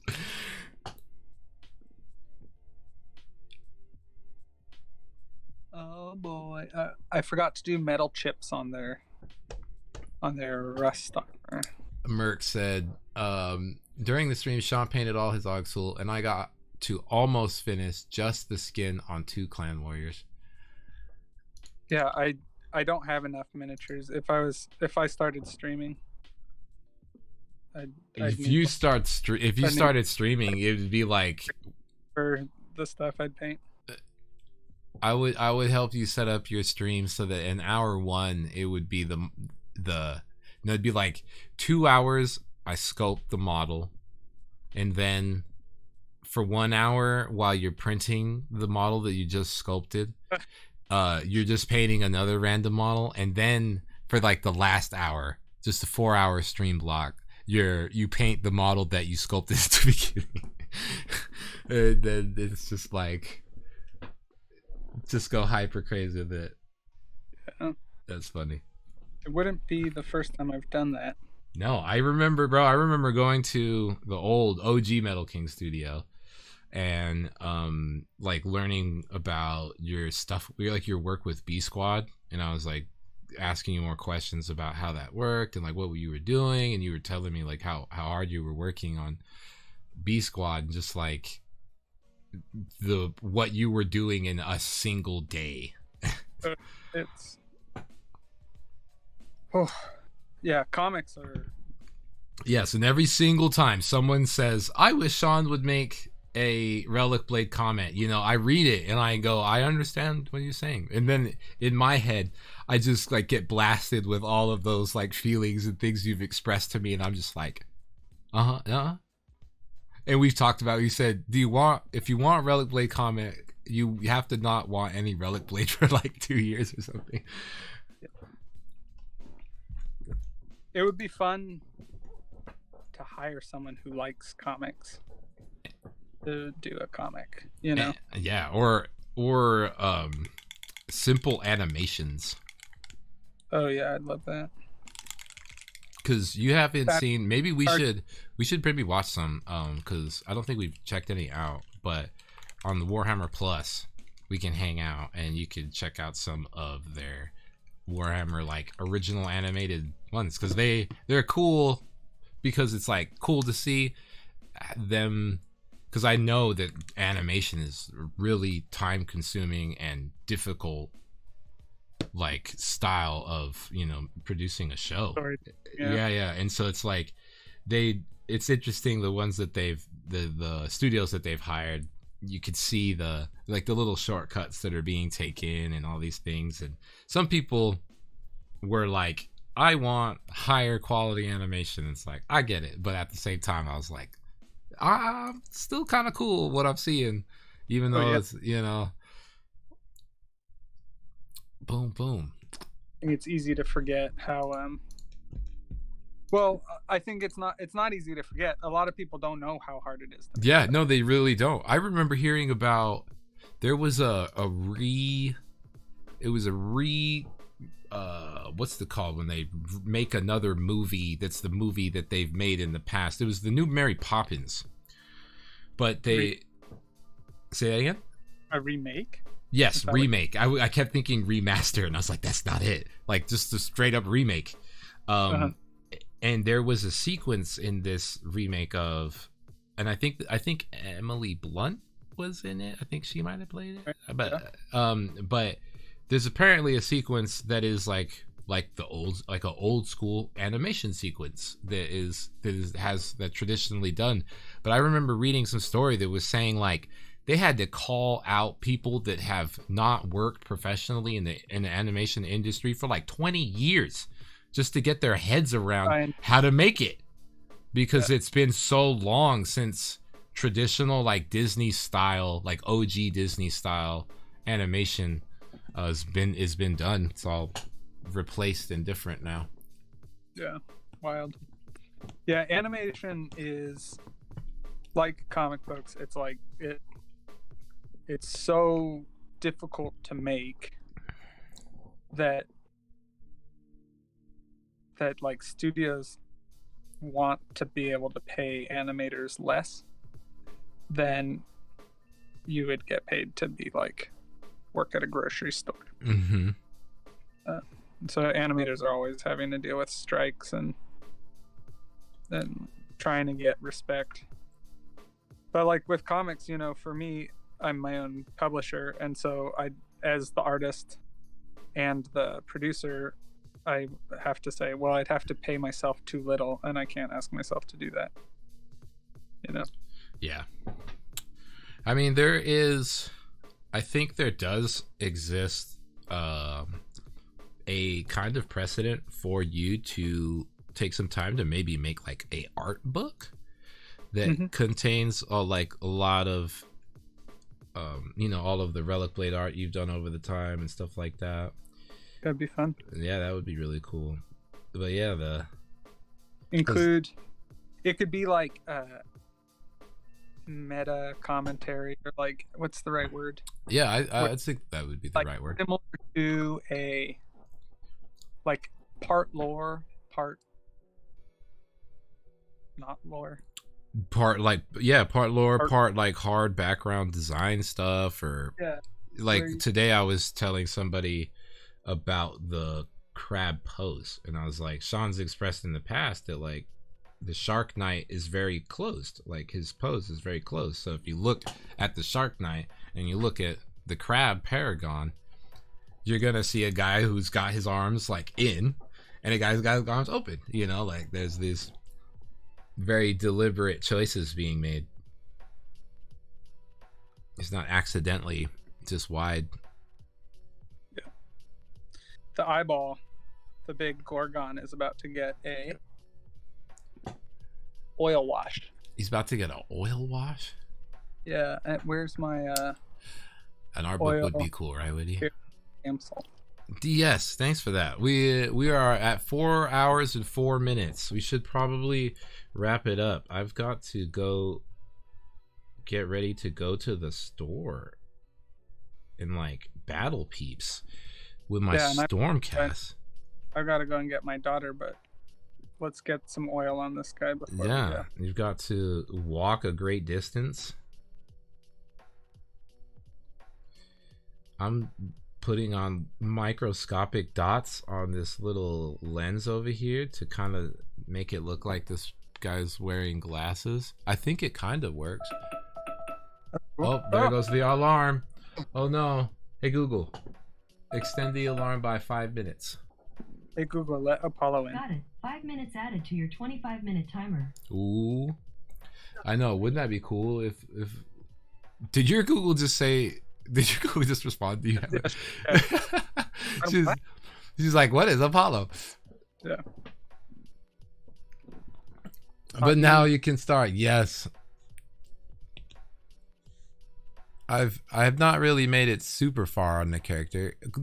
I mean, actually, I guess I have. I've almost completed it. I just put my oil in water. That doesn't work. That doesn't work. We got this little guy. I feel like I gotta push it in certain areas though. But yeah, see, I was trying to do little glasses.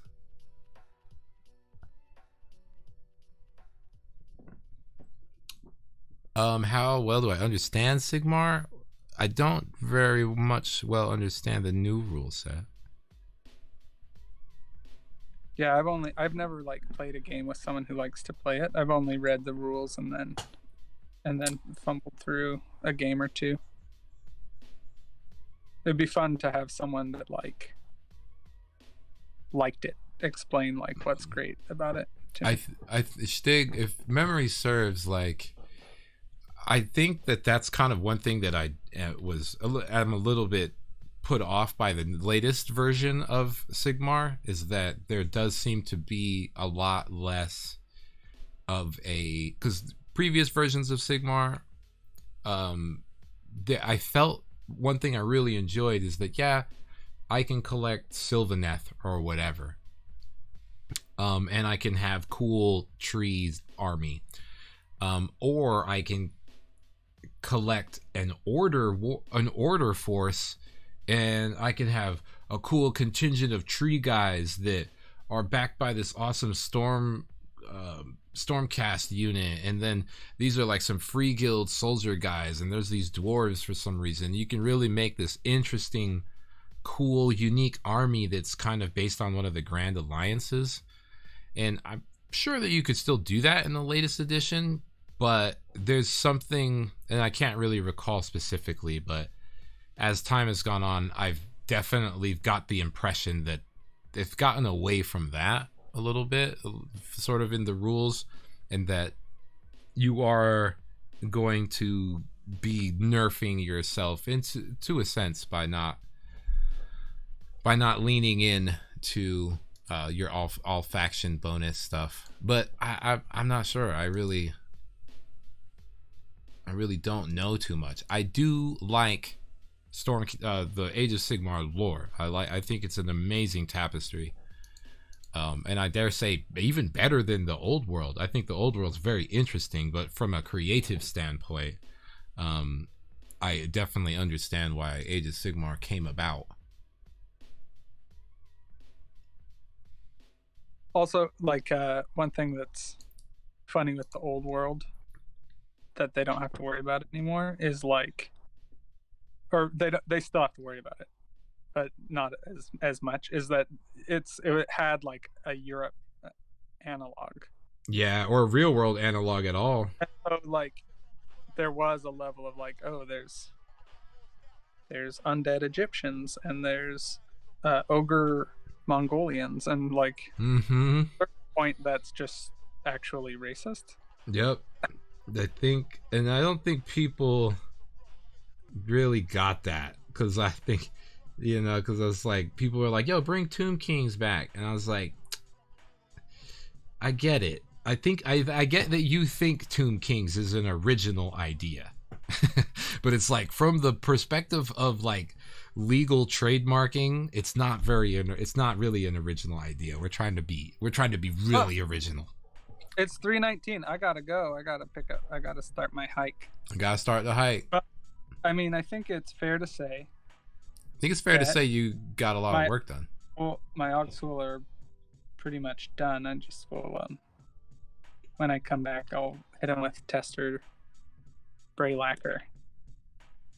And pretty cool. Very fun. What a wonderful little set to paint. I know. Not even just flew get on through Kickstarter. I'll take some high-res photos and put this on my Instagram. Or not high-res, but, higher than stream photos. so you can see what I painted today. Yeah, y'all, if you're not following Sean underscore Sutter art, Sean underscore Sutter underscore art. Yeah. Fun. These are fun. Oh, I really do have to go. So I better go. All right, my dude. Yeah, just feel free to hang up. Thank you for coming by and spending some time with us, man. It was super fun. Yeah, it was my pleasure. We'll do it again. Yeah, we will. Yeah. All right, brother. Take care. And we got to find a raid target, y'all. Who should we do? Big shout to my man Sean Suddy for coming through. That was a lot of fun. I think that was cool. Let me turn this down right here. Turn that around there. Turn that right here. Oh, that's gonna be too loud in my ears. It is 420. 420 blaze it. Who we gonna hit? Paint water sommelier. Thanks for swinging through. I appreciate that. Ooh, Olive Branch is on some just chatting.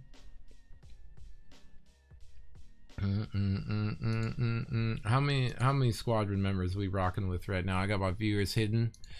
41. Hey yo.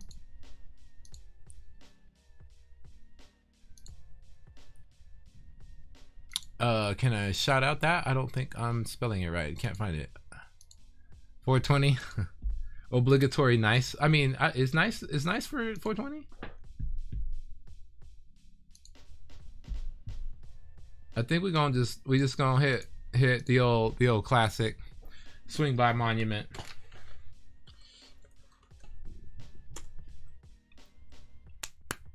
This is the wrapping Warhammer, right? 2 more. I yes. You did. Yes, you found it. We'll definitely call it that. The wrapping Warhammer. You have found it, but 2 more, my friend. We are ending the stream. We've been live for 4 hours and 12 minutes. I painted up my archaeologian. Turned out kind of cool.